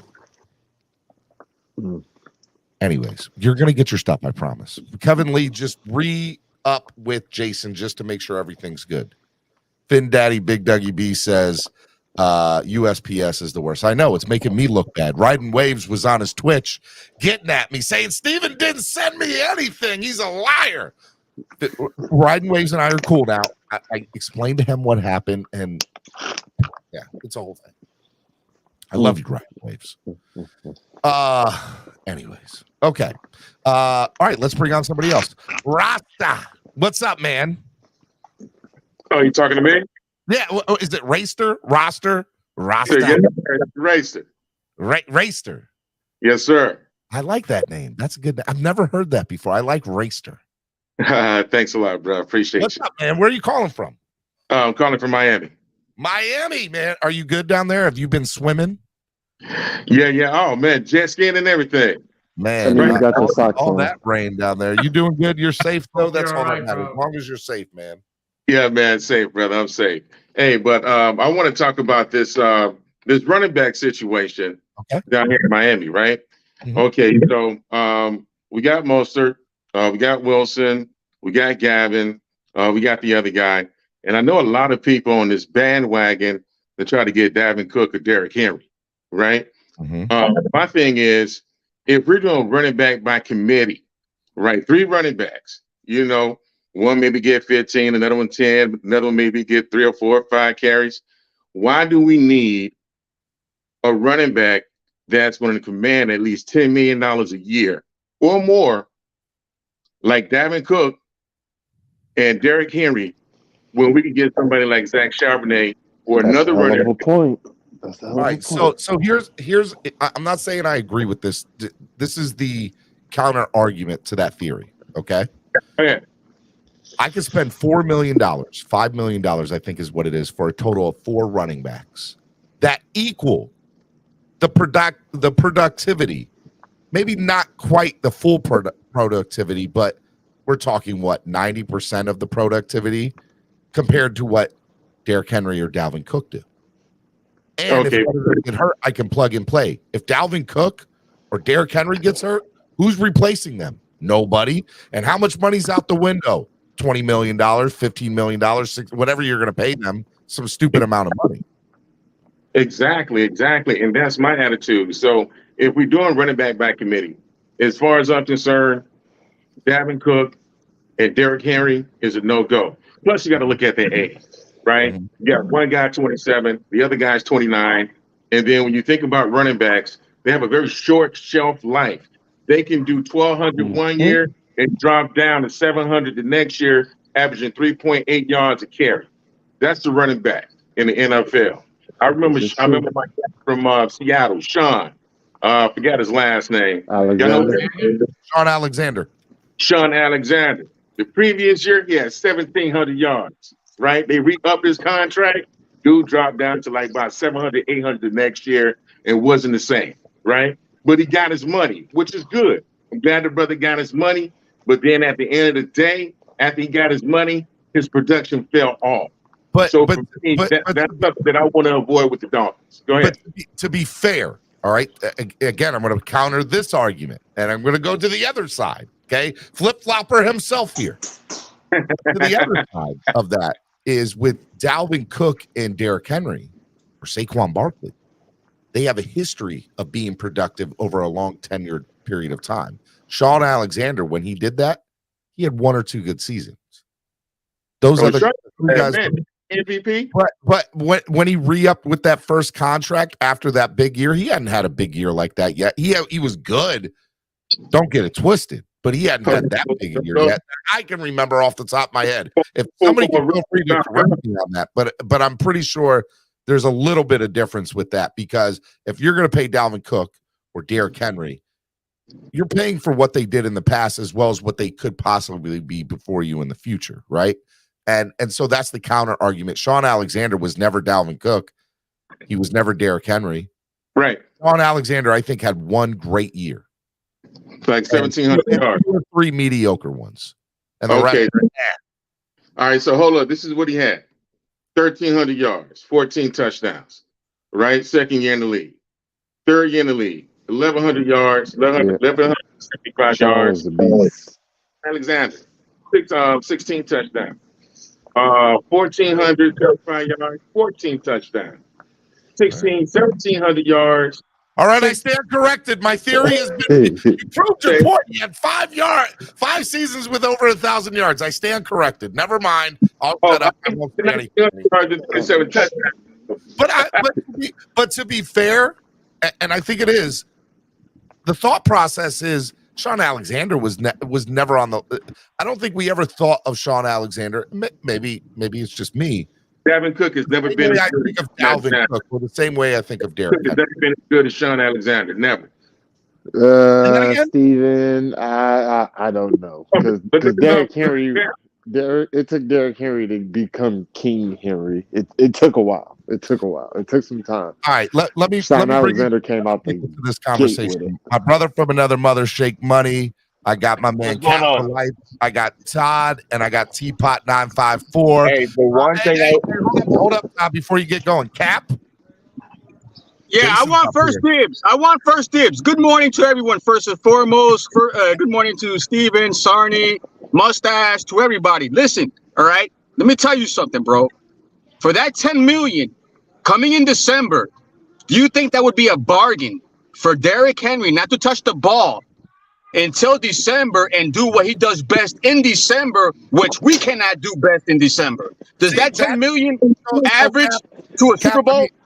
Let me interrupt. That's a fair point, right? Like, I think it's a very fair point. Agree or disagree with you. I'm saying you're saying you pay him that money because of what he can do in December and January, bro. If this Darren Schultz guy from the Cowboys, the tight end that everybody wanted in Miami, can take a 1-year deal for $9 million. What makes you think that Derrick Henry can't take a friendly deal to win with a team that's ready to win now for 1 year to play in December when the rest of the team can't throw the ball? Hey, Cap, I'm agreeing with you on this. But Todd, talk to me, Todd. I know you know, Todd. But the thing is, it's not even just that. What was our weakness against the Chargers and the Niners? They dropped all their linebackers in the coverage. You think they're going to do that? And that was it. We were done. We were toast. Yep. You think, out of respect, the linebackers can't drop back, which is going to help Waddle? And exactly. They have to show that respect. That's why his name is King Henry. Guys, to y'all point. This is to y'all point. Footmaster, please talk to them, bro. They dropped the linebackers back. We just decided not to run the ball. When we ran the ball in December, it was no. I don't want to hear about anything about coaching. You guys said coaching was the main issue. It's a matter of they won't. I don't want to hear anything about coaching. You guys are complaining about coaching, and coaching screwed up. I'm not complaining. Hold up 1 second, I Cap. hope not. Cap, hold up 1 second, bud. Go ahead, Jason. Sorry. Cap, ask the question. Let the person finish. Sorry, Jay. Calm down, Cap. All right. Let me go to Teapot 954. First of all, Teapot, I haven't seen you in a while. Welcome back to the show, man. I miss you, buddy. How you been? I'm good. How y'all boys doing? pretty good, man. You got something to say on this deal with Cap's point about Derrick Henry or Dalvin Cook? Not necessarily. I came up here really to kind of get y'all's opinion on something that's going on with my kid or my foster kid. So okay. I'm from Plantation, Florida. We're a family here. Let's go. I'm all for Bro, it. this guy's from South. We're talking about running game. No, hey, Cap, listen. It's about football, but listen, I'm from Plantation. You know, I grew up right down the street from Plantation Middle. I played for the Plantation Wildcats, right? We hit the heck out of each other. No, this is all stemming from everything with these new helmets. So we hit each other, you know what I'm saying? Mm-hmm. And I live up here in Tampa now, or Clearwater, and we got him into football, and they don't hit. And I watched 6 kids on this team at 9 years old had the ambulances had to rush on the field, all from concussions, because they don't teach them how to hit. Mm-hmm. And this is all. I just want to see like what y'all think about that. Like how I've never seen anyone my age get hit. I live right in Plantation, right by Omega. I saw Alex Collins. I saw Robbie, the guy that went to Plantation, had it went to the Jets. I seen these guys from Florida, bro. They can ball. The problem is the Dolphins don't know how to ball, hidden talent. All right. We're not talking about that. We're talking. He's asking. No, they're not teaching fundamentals correctly. Is what he's bringing up. So Teapot. So Teapot. Here's what I'll say to you, man. I think when it comes to youth coaching, so I've done a basketball season now. I'm doing baseball, and I'm probably going to get into football here too. And I think the problem that you find with most youth coaches, and I'm not saying that is the case for everybody, is you will find that most coaches don't know the fundamentals of how to. This is the proper way to tackle. This is the proper way to hit. This is the proper way to execute a block, right?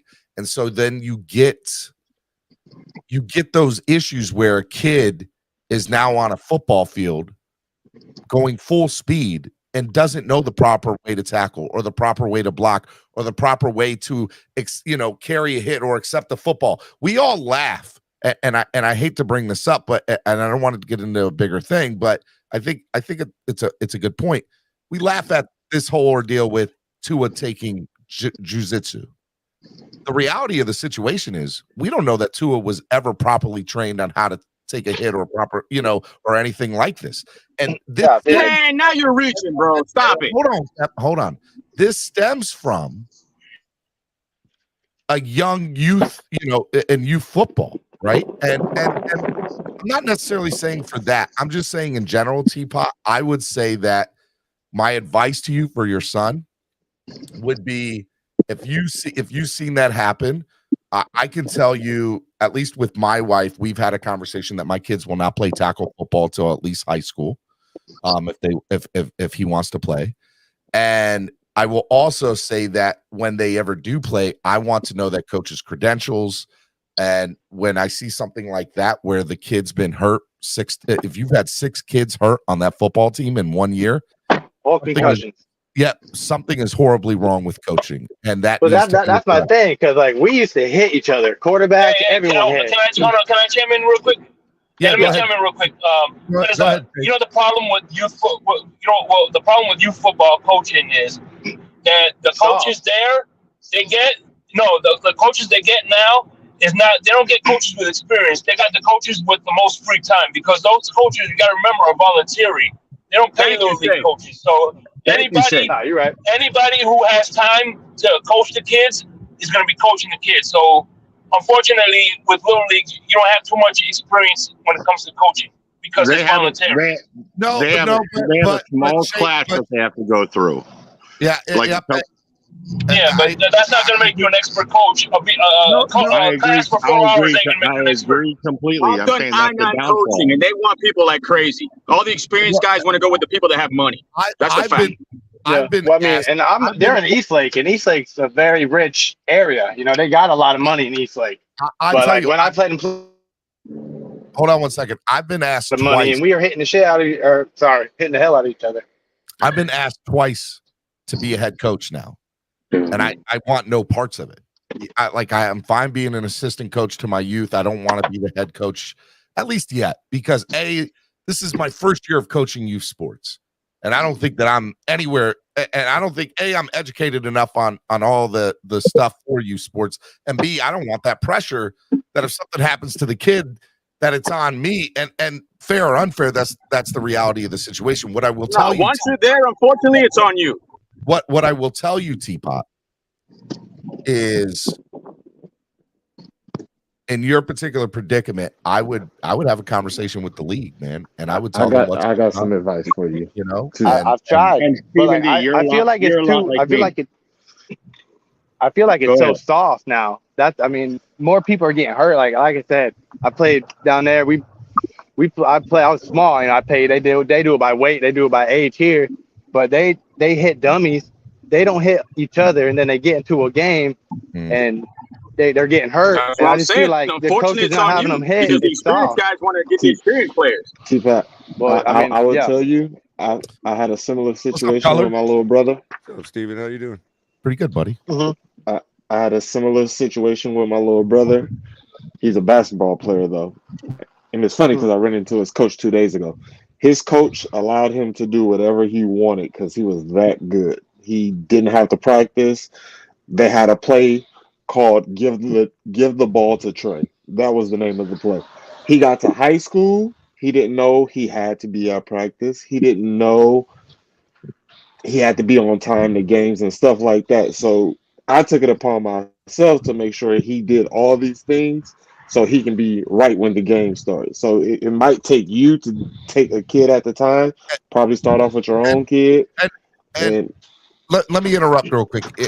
Let me say this other point to it too, Teapot. The head coach of Dartmouth, I cannot think of his name for the life of me. He instituted, this is several years ago. And I've said this on the show before. He instituted non-contact practices. That's what Jay Fiedler went, right? And I'm not sure. That's a good question. Yeah, it is. Okay. So he instituted non-contact practices, and his injuries went down dramatically over the next 4 years. And by non-contact practices, what they would do is they would practice on tackling dummies and everything. Now, here's the difference between a Dartmouth head coach who's instituting non-contact practices in his program. Is he's had many years. He knows the exact way to tackle. He knows the exact way to teach these kids without having that contact to do it. I think youth football is just trying to say, well, we're not doing any contact, so that should, by theory, reduce, concussions or anything. What they're not realizing with this is by having no contact in their practices is that nobody's being taught still the proper way how to tackle or the proper way to hit or what happens when you get hit and how you should do these things. And that's where the injuries are coming in because they are not educated enough. And their theory is the less contact practices we have, the less concussions we have. No, that's not true. You need to still have proper ways of teaching these kids in youth football, which, by the way, another point, it scares the hell out of me what the NFL is going to look like in the next 20 or 30 years.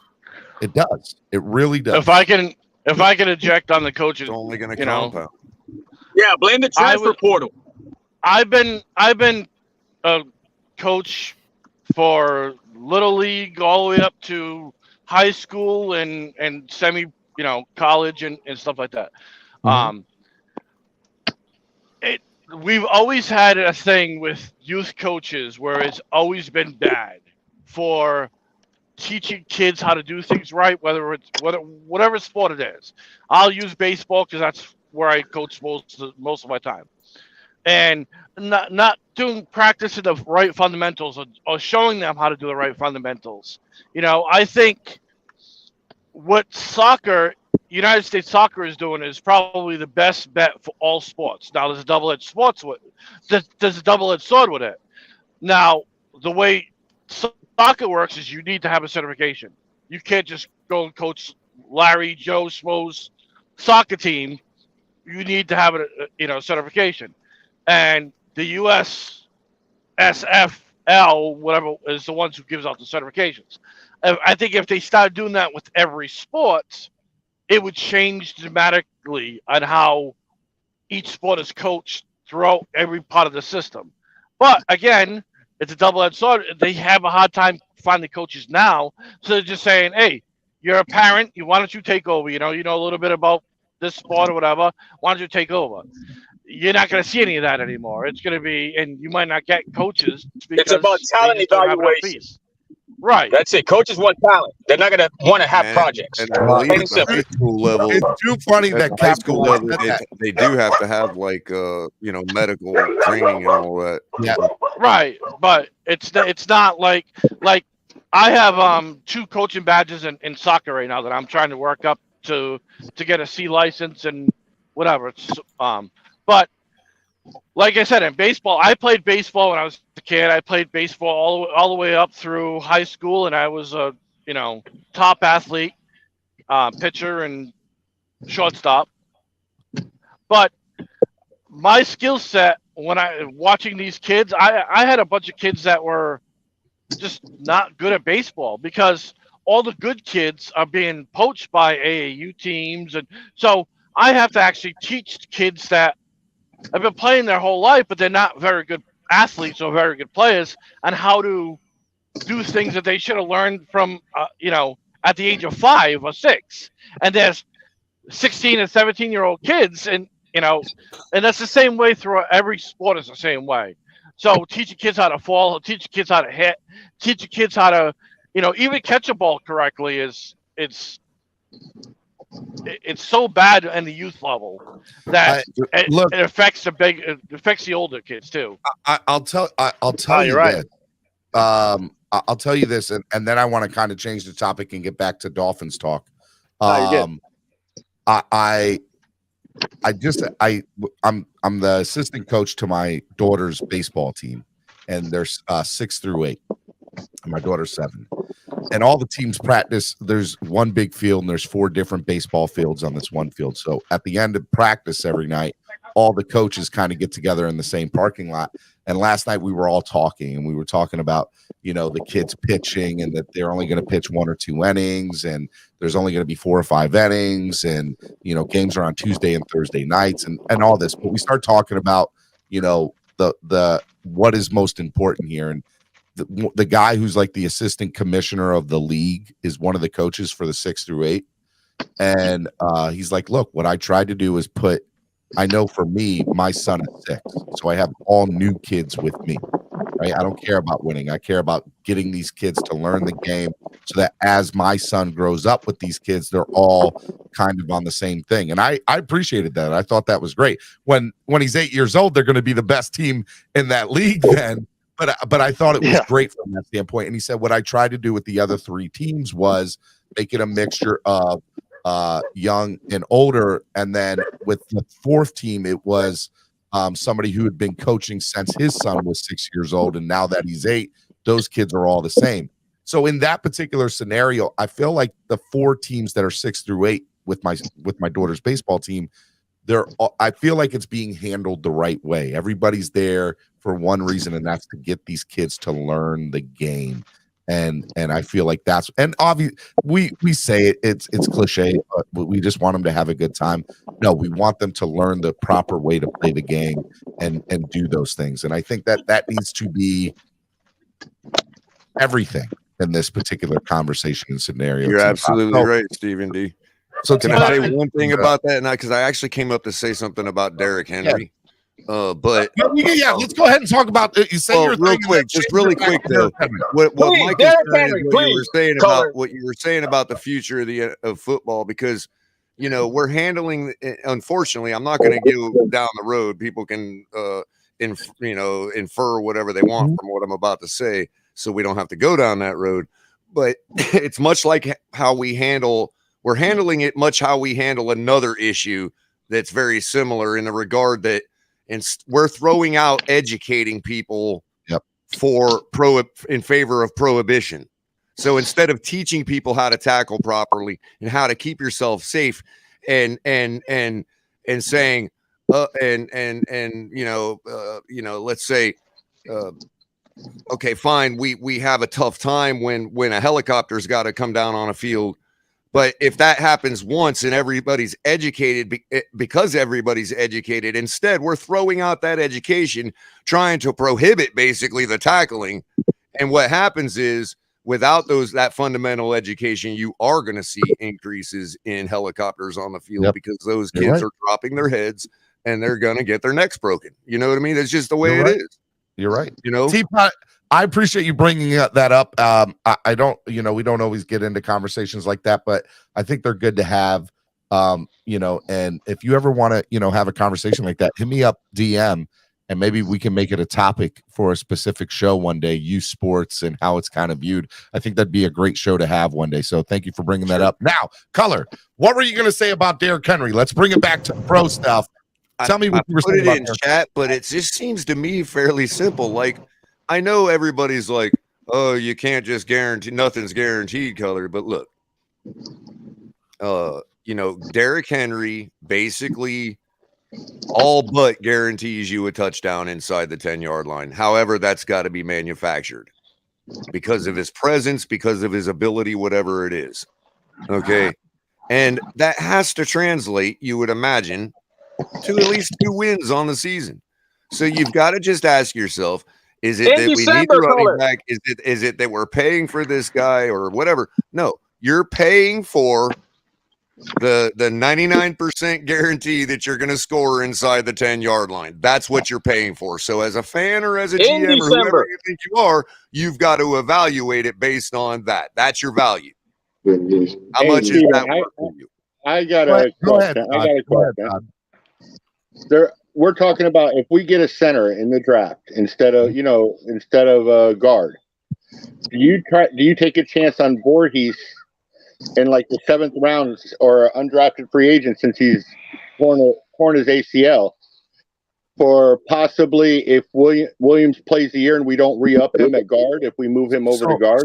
So I think it's a good question, Todd, that you bring up. But here's my problem with it, right? I don't think there's any guarantee with anybody that's probably 5th round or later, or especially in an undrafted free agent, that you can rely on to be to add contribution to the starting rotation or the starting lineup, or add to depth in the rotation. Those are long shots. You missed what he's saying, Steven.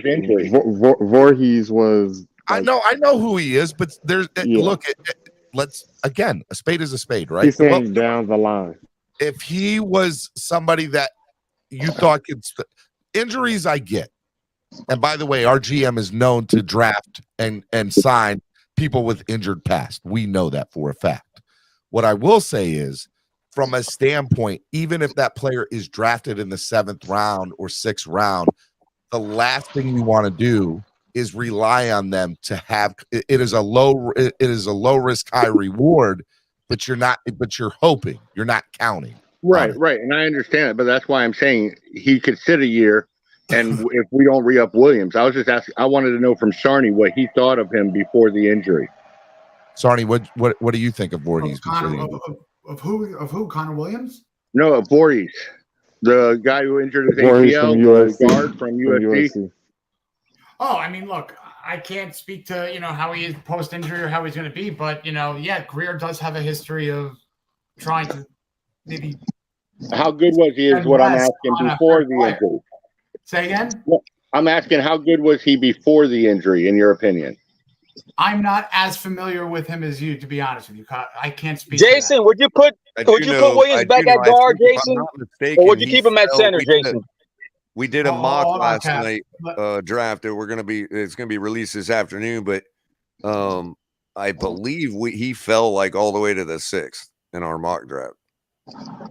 Okay, I mean, maybe if 7. you want to take a flyer on a guy like that, I'm just putting that out there. I don't. And Color and Todd, that's the low risk, high reward. Cap, what's your question for Jason? Wait, Color was No, yeah, Jason, real quick, like with all these talks about trying to get a rookie to replace offensive linemen that were pretty productive last season, do you want to change Williams to guard as opposed to keeping him at center? No, I don't want to. I think that it could be an option on the table. I think that if there's a great center that you can get, and maybe they that center proves in camp that he could be the guy, and the offensive line is solidified by having that, and then moving Connor to left and taking Liam out of the equation. I think you solve two birds with one stone. Do we have that luxury? Is what I'm asking. Of course, at the moment, no. At the moment, I would say we do. I would venture. That's not two birds, Steven. But that's not two birds with one stone. That is subtracting.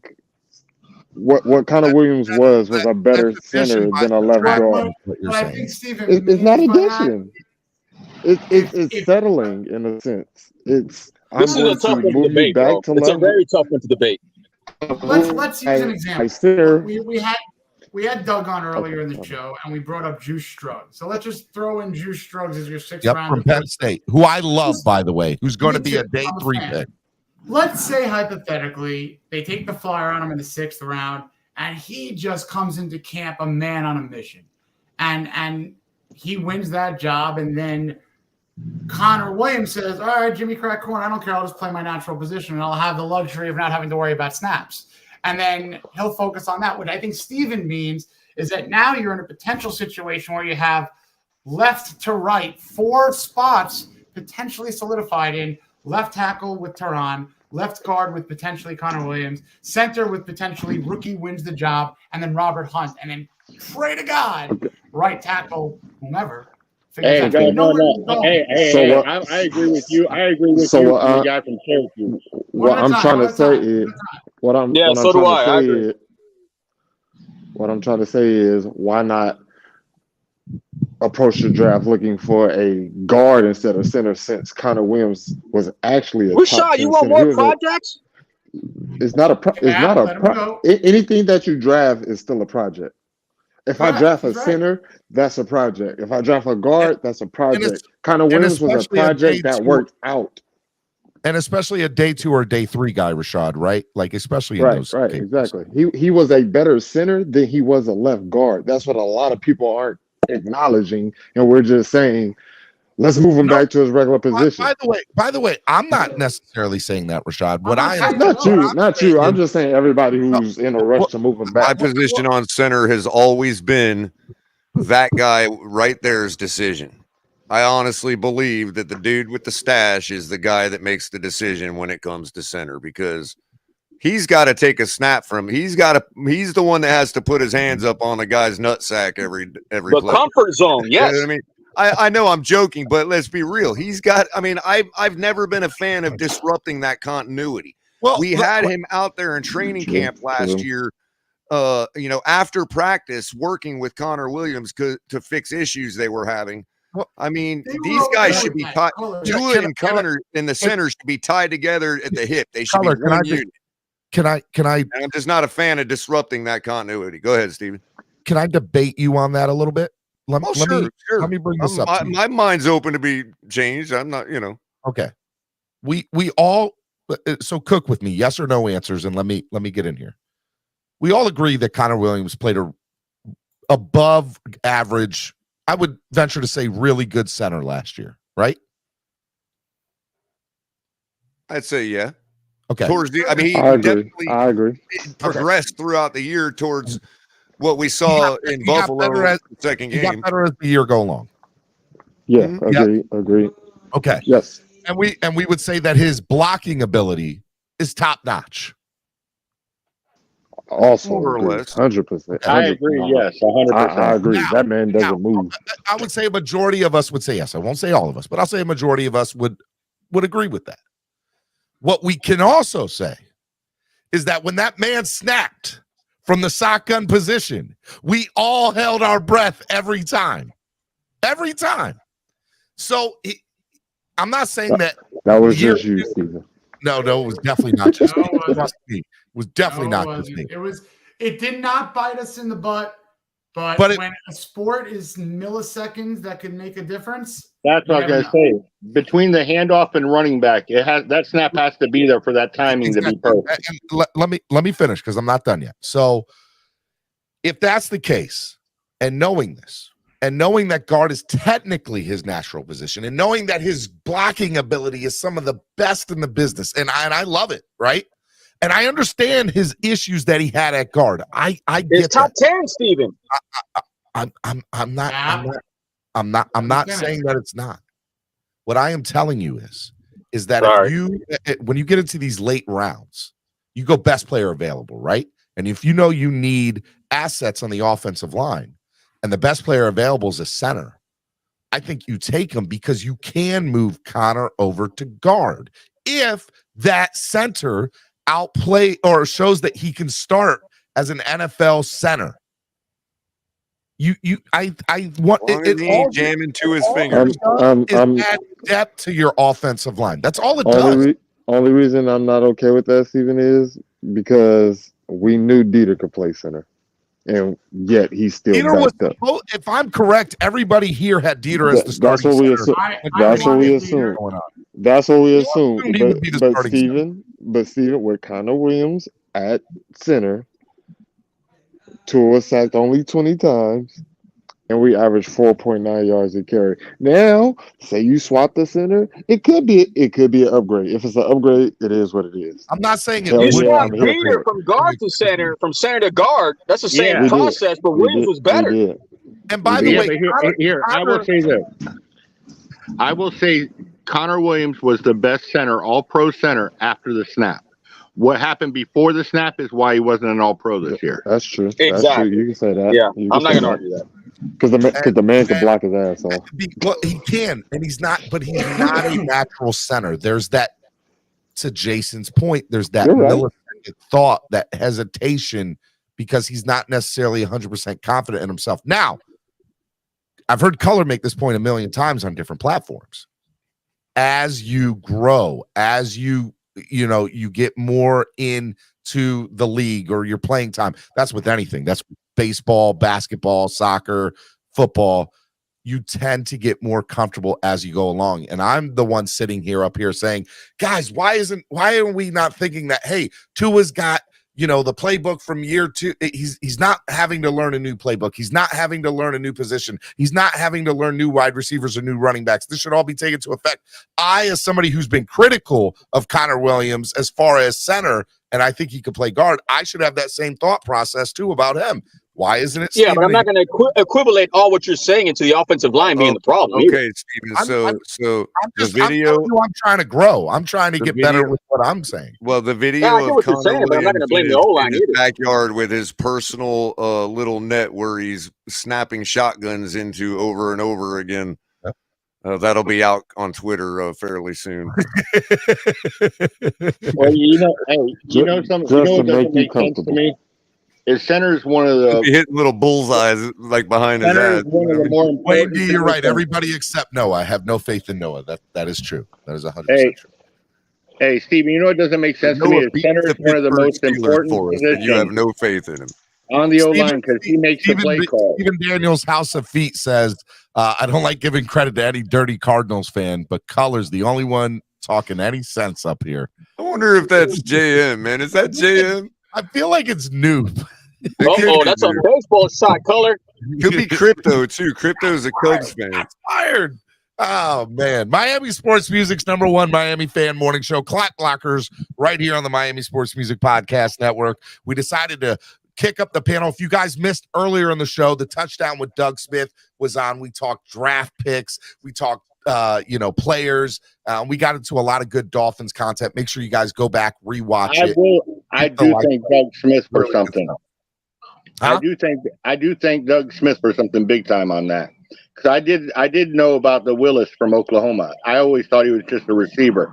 For him to say he blocks too real well, that makes me a little bit more confident in him later, because he was a great receiver at Oklahoma. Yeah, that's crazy. Doug be getting the intel on the college guys as much as Reason does. That's pretty cool. You guys definitely need to go check him out. Doug knows his stuff when it comes to it. I'm going to add somebody else to the panel. Mr. Negative. What's up, Mr. Negative? Wow. What's up, man? Good morning. That's all you hey, going he's to get. breaking out, bro. Mr. Negative. How's it going, guys? How are you this morning? What's going on, Mr. Negative? I miss you, man. How you been, buddy? I saw you on those Finn's Tailgate guys' platform, and I was like, Mr. Negative don't love me no more. Hey, we embrace him, bro. That's not true. That's like, again, a lot of times I have to be sleeping when you have your show on. I know. I'm just giving you a crap, Mr. Negative. You're the man, brother. It's all good. It's all good. You know, I'll take the heat. I'll take the smoke. No problem. Let me unless Mr. Negative, you don't have anything necessarily to bring up. I do want to pose a question to the panel. If there is a trade to move down or up, is there a player that you'd be willing to move up for in the draft, and or B, do you think moving down from 51 is something that the Dolphins must do to gain more draft picks to have more opportunities? Oh, that's a great question. The must is the problematic part. That all depends, Steven. If the person we feel like we can plug in and they'll be by mid-season be ready to be a starter or something like that, I'm staying at 51. Now, if there's nobody available, no tight ends, no linebackers, no running backs, I'll trade back. No problem. Darnell Washington, golf call. I'm not worried about no offensive line because clear as day, they're not going to draft a guy to replace not Dieter, what's his name? Jackson and Eichenberg. They want to see what they got in them. So they're not going to draft somebody better than them that's going to automatically replace them. So they want to see what they got in them. They're not going to offensive line with pick 2. They're looking running back, tight end, linebacker, in my opinion. Hey, I got to know what Sarni's thinking. I saw that. If you read in between the lines, I think that what Greer said was that Austin Jackson has every opportunity to win the job in camp, but I do not think that they are not bringing in competition. And based on I love seeing all the websites predict that 51 a nice shiny running back. If you go back to track record, this is not in Greer's MO. Oh, I don't want to run it back. If we want to talk about bringing in a running back on a trade, whether it's King Henry or Dalvin Cook, here is how it could happen. Is this gut or what you know? I think you know something, Jason. No, you just don't want to say it. No. What I would say is if there is a move to bring in a current running back, it will be a deal that is comparable to the Jalen Ramsey deal, which would be equivalent to theft. Now, what would come next would be a pre-negotiated restructuring of contract. If those things happen, I agree. I'm all game. If that's Greer's bottom line, if it is X pick, X player, X money, if those things come to fruition, welcome to the king. Bring on. I don't think these running backs want to. However, if it's not, Greer will walk away from the table and go to plan D, which is where he's at now, or maybe back into the draft. I will guarantee you he brings in 2 undrafted running backs. There's the guy from is it Tulane? Is the running back from Tulane? I keep hearing UCLA. People keep telling me look up UCLA running back. I'll tell you what. Charbonnet won't last 5 years. Look, if I make a prediction or if I make a call and I'm wrong and it's a good thing, I can care less if I'm wrong. I would be shocked if the Dolphins use their first selection, whether it's 51, whether it's a trade up to get a player, whether it's a trade back. I will be shocked if the first name they select happens to be a running back. Shocked. I agree with you 100%. But that's Greer's Achilles heel, Jason. He can't get running back. He can't get linemen. Let me hold on. Let me add. I want to get color and Batman into this too. Because do you agree with Jason or do you disagree? Would you be shocked if their first was a running back color and then Batman after him? I wouldn't necessarily be shocked because I have seen. I mean, I don't want to give up the farm too much, but we did some work last night on a recorded show with Ali where we were able to have that cake and still eat it too, because we were able to really gain a lot of picks, and what we noticed, at least for myself, thing I became apparent to me was outside of the first round, it's just like it's been the past couple years. You have second rounders in the fifth rounders in the second round, and it's like, hey, there's still richness to be had if you can trade back a pick or two and just amass picks in the 4th, 5th, 6th rounds. You know what I mean? And we were able to do that. Now let me bring in Batman, because I know Batman has been saying that he has sources that are saying Bijan Robinson is somebody that the Dolphins are really looking at and potentially moving up. Batman, what are your thoughts? Has no sources. Give me the sauce, bro. Leave Batman alone. That's What's going on, guys? No, I never said anything about. I never said anything about Bijan. It was He's saying Gibbs. Jahmyr Gibbs. I'm sorry, I said Bijan Robinson. I apologize. I keep hearing Gibbs. I keep hearing it. Dolphins, Hold on, let Batman go. Let Batman cook. Go ahead, McDaniel has an eye for 4 running backs right now in the draft. There's 4 in particular that he likes. Gibbs being the highest rated one. He's infatuated with Gibbs. And you said it yesterday. I've been saying this for 3 weeks. If the Dolphins are within grabbing distance, they will trade up for Gibbs. That's not even a question. They will do it. I've been told McDaniel wants to move heaven and earth to go get him. Over Darnell Washington, Batman? Yes. So, Batman, Cap, you're kind of a little on it today, because that was my next question. If somebody like Darnell Washington was available, let's say 5 picks up, and also Jahmyr Gibbs is up 5 picks up, I feel like the Dolphins would go tight end over running back there. Gun to head, Batman. What would you do? I would hope Gun they to go head. tight end over running back. Because I don't see Jahmyr Gibbs.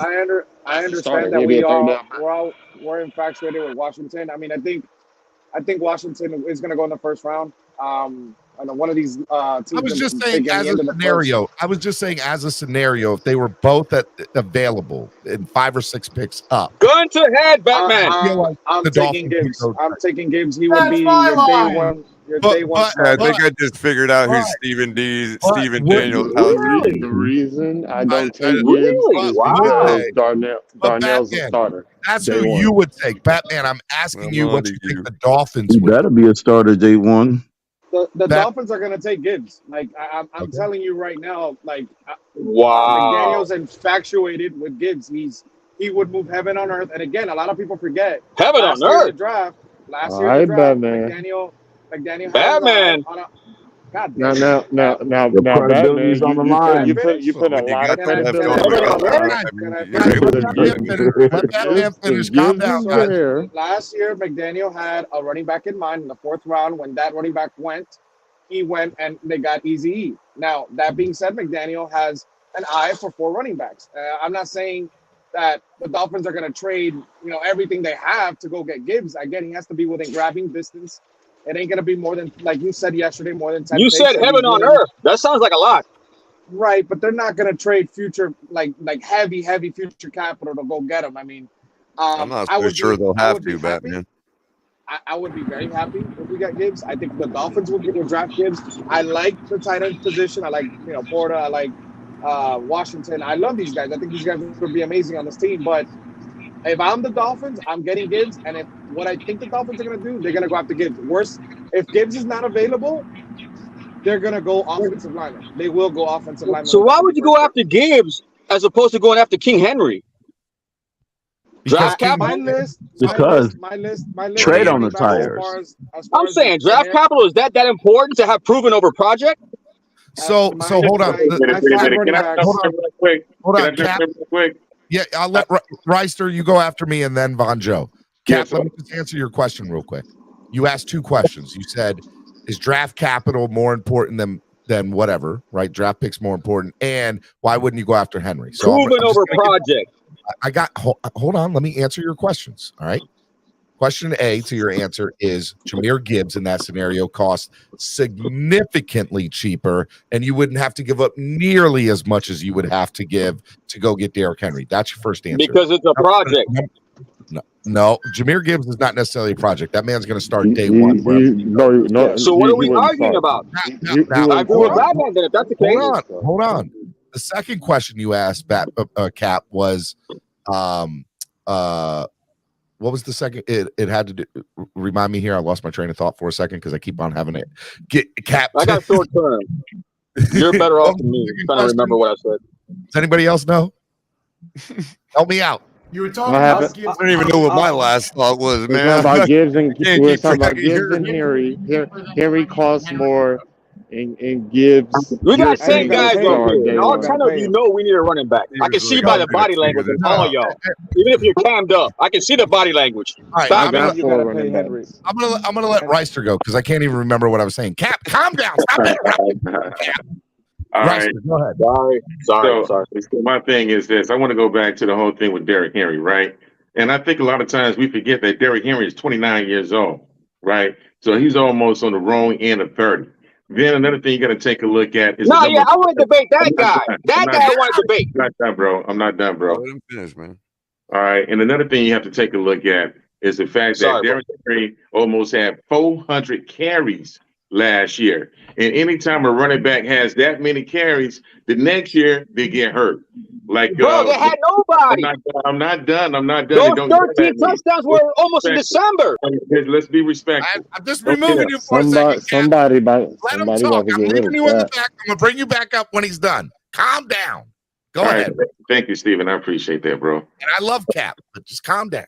Oh, Cap is a good guy, no doubt. And I've been following you guys. I like for a long time. Racer. Racer's calm, cool, and collected. I like him. All right. So another thing that you got to take, like I said before, so the year that he got hurt, right? He had like what 390 carries, right?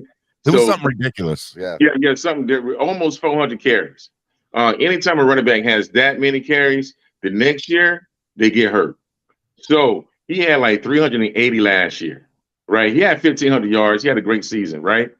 So the likelihood of this guy getting hurt again next year, or the probability is very high because of the number of carries. Now, Dalvin Cook, he doesn't have a lot of carries on him, but he does get hurt and he does get injured. Even though last year he played 17 games, he only had 1,100 yards. So my thing is, do you want to pay? And that's about the most he ever had. Like he doesn't get more than 1,100 yards. That's his history. 1,100 and he's done. 250 carries. So my thing is that are you willing to pay a running back $10, $12, $13 million a year for 1,100 yards and 6 touchdowns? If I'm going to pay a running back that kind of money, I want to get about 1,500 and about 10, 15 touchdowns. Not 1,100. 1,100. I'm more south of the 10 million area. I'm not going to pay more than 10 million. Man, you're playing semantics, man. 1 million here, 1 million there for proving. You can go, Cap. Can I rebuttal, please? I've been dying. Please.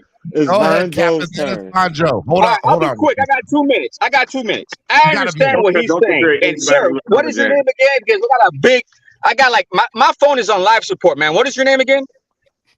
Call me the Racer. The Racer.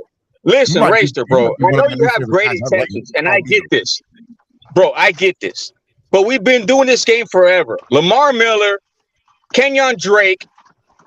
Who else? I mean, let's name these guys that were like scat backs that get you first downs but not touchdowns in December. We played this game for too long. Give me Derrick Henry for 4 weeks for what, 10 million in December and let Tua do his thing? I don't think that's what I asked for. Go, Von Joe. I mean, that's I am not done. I am not done. I did not interrupt anyone. I am not done. I am not done. Please help me out here. You said it for the last hour and a half. Let's not worry about feet, bro. Let me finish my sentence. All right? Okay, listen. Long story short, you guys have tried every formula. Can I please finish? This is a long story. Thank you. I'm trying to be as respectful as I can because Jason Sarney has taken me to school and I'm trying to learn how to be civil here, but you people like to talk over me. Can I please finish? Cap, are you and Jason friends again? Come on, Cap. Be nice, Cap. Batman, I don't even want to hear nothing from you, Batman. I haven't had an invitation for 20. Bro, you have a draft party. Has anyone from here had an invitation from you? Everybody knows. The bans and timeouts are in full effect. I just want everybody Bro, to I know. live across the street from that place, and I still don't get an invitation, man. It didn't work. Go ahead, Cap. I'm sorry. All right, real quick, man. I mean, look, I understand what Guy is saying. I get that. I don't want to invest in long term on a running back. I get that. But we're in a window year, bro. You guys keep over analyzing 2 years. This is the year. Go get somebody to do something that the other 4 running backs could not do in December. You're wrong. I don't think it's a lot to ask for, bro. I'm not repetitive. We got you. We got you. With you. All right, now. We go agree ahead, with you. Vonjo. I'm gonna mute. I'm sorry. All right. Go ahead, Vonjo. Floor is yours, Vonjo. Good morning, gentlemen. How are we doing today? Hi, Vonjo. Thank you for being patient. Thank you for being patient. Sorry for the Vonjo pulled over just to talk to us. I like that.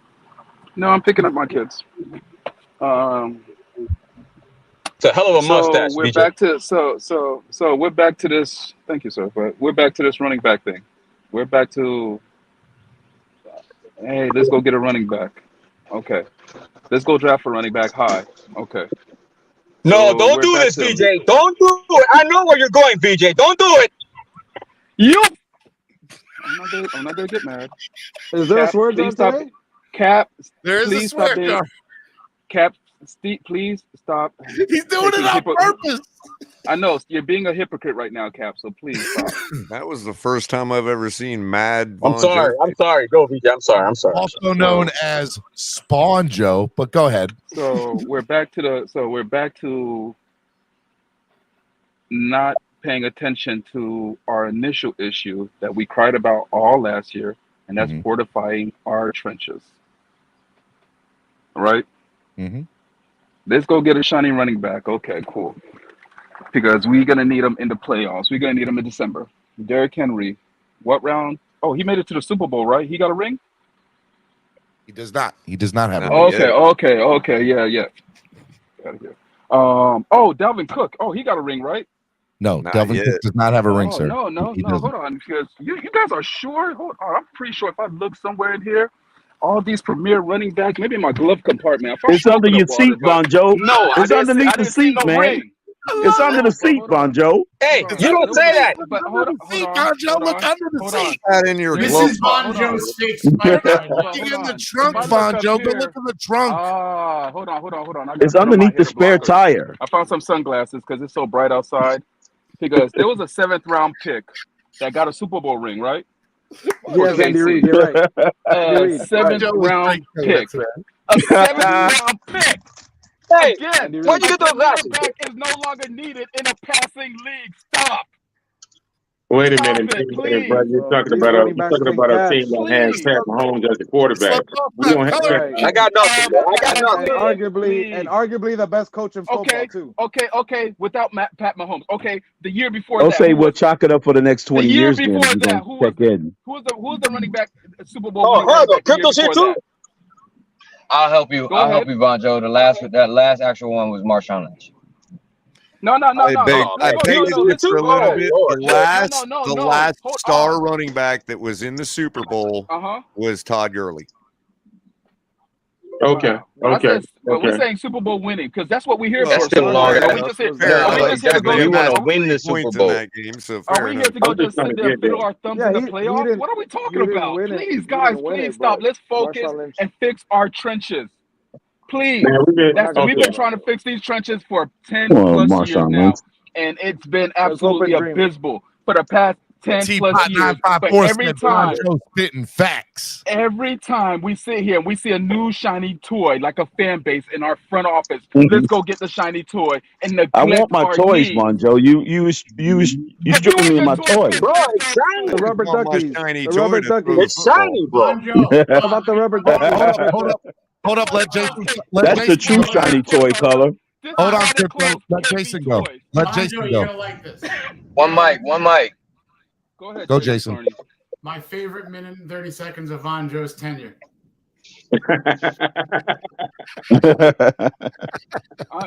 Thank you, Jason Sarney. But again, I'm fed up that we keep going to Toys R Us and KB Toys every time we see something shiny. What's wrong with those places? What's wrong? Exactly. With They all got shut down for a reason. It was in Stop the playing with mall. toys. Lewis, get up here, Lewis. Stop playing with toys and go get your needs. Focus on your priorities. I'll make exactly, rules for Von this, Joe. guys. 100%, man. Everybody have a blessed day. Spread kindness Friday. Hit the like button, and I'll Hey, catch y'all guys. Batman. Come on, guys, Batman. please. It's your fault, Yeah. Batman. Batman. Yeah, Get on the camera real quick.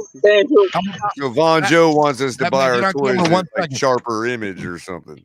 Get on. We get know on what camera one second. we Hold know up. what Von Joe's gonna be at for Christmas. In the word- hey, There's no toys hold at on. Christmas time. Hold on. Shut up, Crypto. In the words of Dave One mic, County. one mic. In the words of Dave Stay County. black. Stay black. Stay black. Go ahead. Go ahead. Go Von ahead. Joe's like sharper image, man. I got standards. Color, I'm just fed up that because the KB thing is, Toys will do, Color. if we get to the I like if we get KB to the Toys. playoffs, let's say we get Derrick Henry and he gets bottled up in the playoffs like he usually does. I'm gonna In rip the y'all playoffs, ass up. teams focus on him and they bottle him up, and he's not doing what he did all season.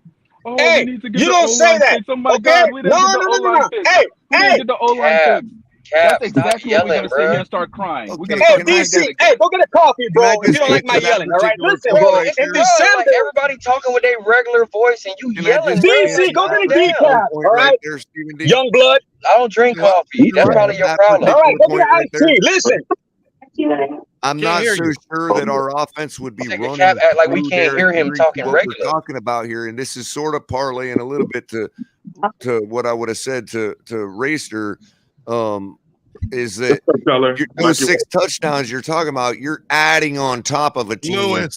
that is producing 23.4 per game.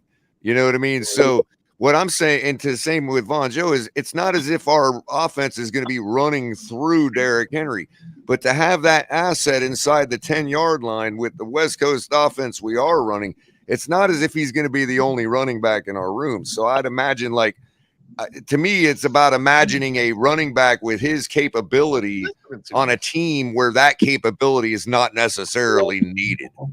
Color. I don't know what If Lewis you're is at down hold for. on, Color. Agreement.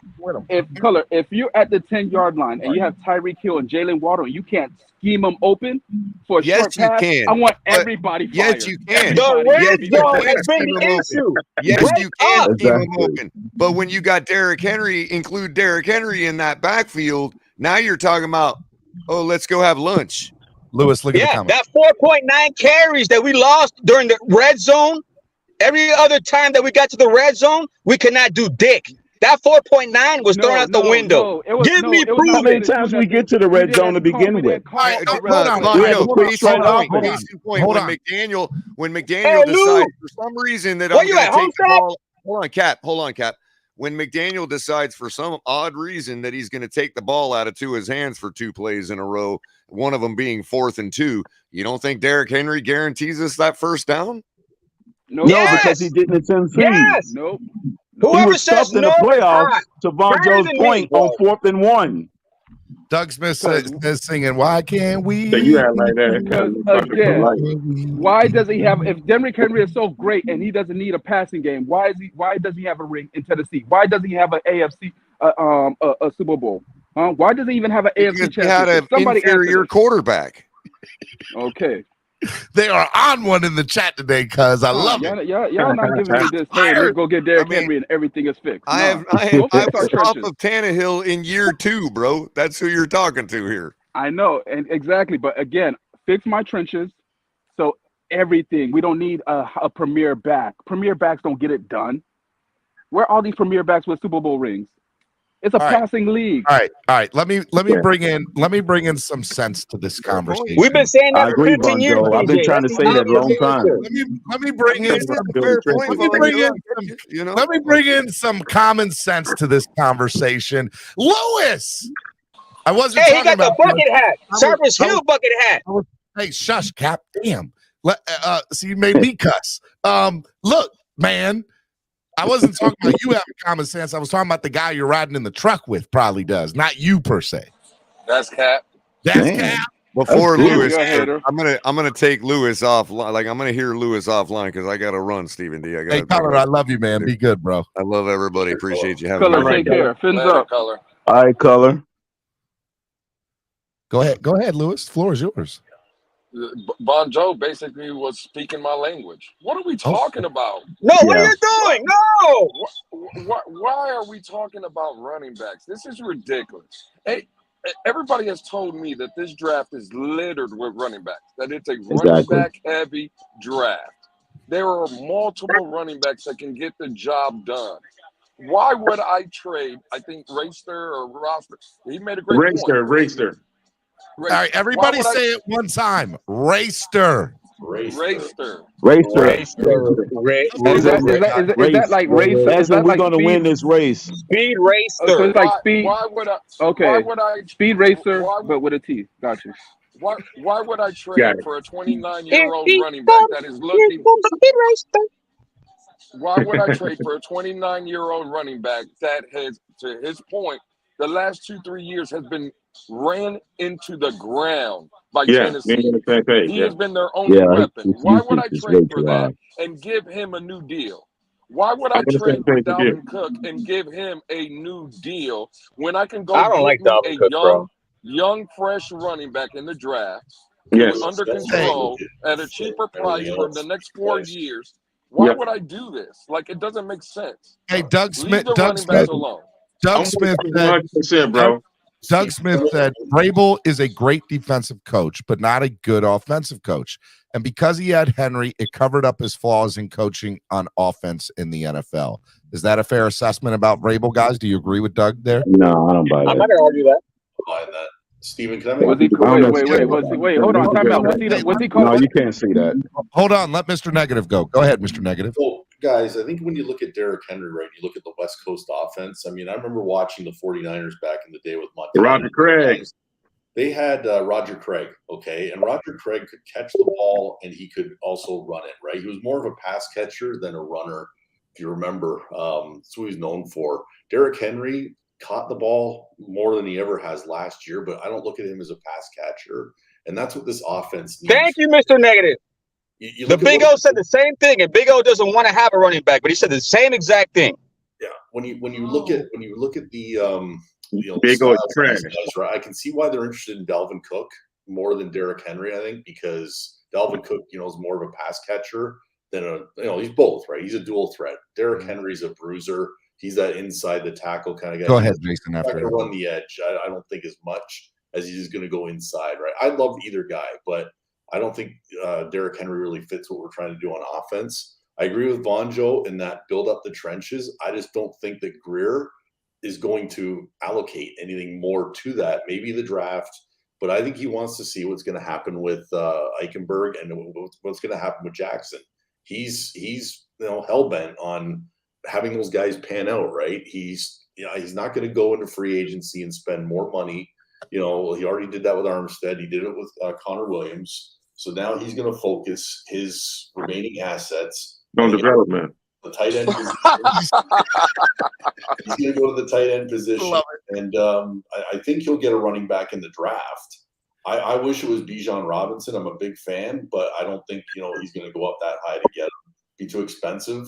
But yeah, I can see a Gibbs. I can see Charbonnet.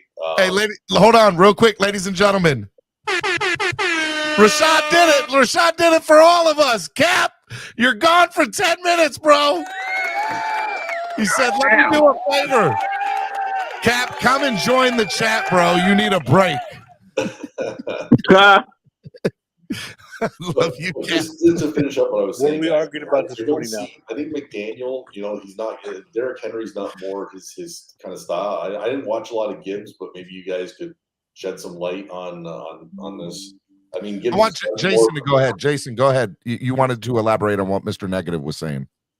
I feel like if there is a running back to bring in, the more economic move would be Dalvin Cook because its scheme fits. And look, he is not going back to Minnesota. So much like the Rams scenario, Minnesota has to just say, all right, let's just get what we can get and just rid ourselves of the scenario. So if the Dolphins could really literally steal Dalvin Cook, and this is a fun team to move Noah Igbenogany to.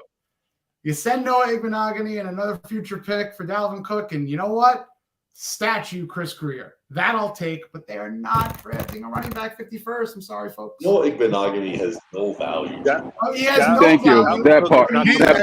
Hey, Mr. Negative, to be fair, neither did Hunter Long. And neither does my And they still drafted him. 10 more seconds, and then I'm going back on mute. Okay, Listen, go ahead, everybody. Jason. There's no value in Minnesota for Dalvin Cook.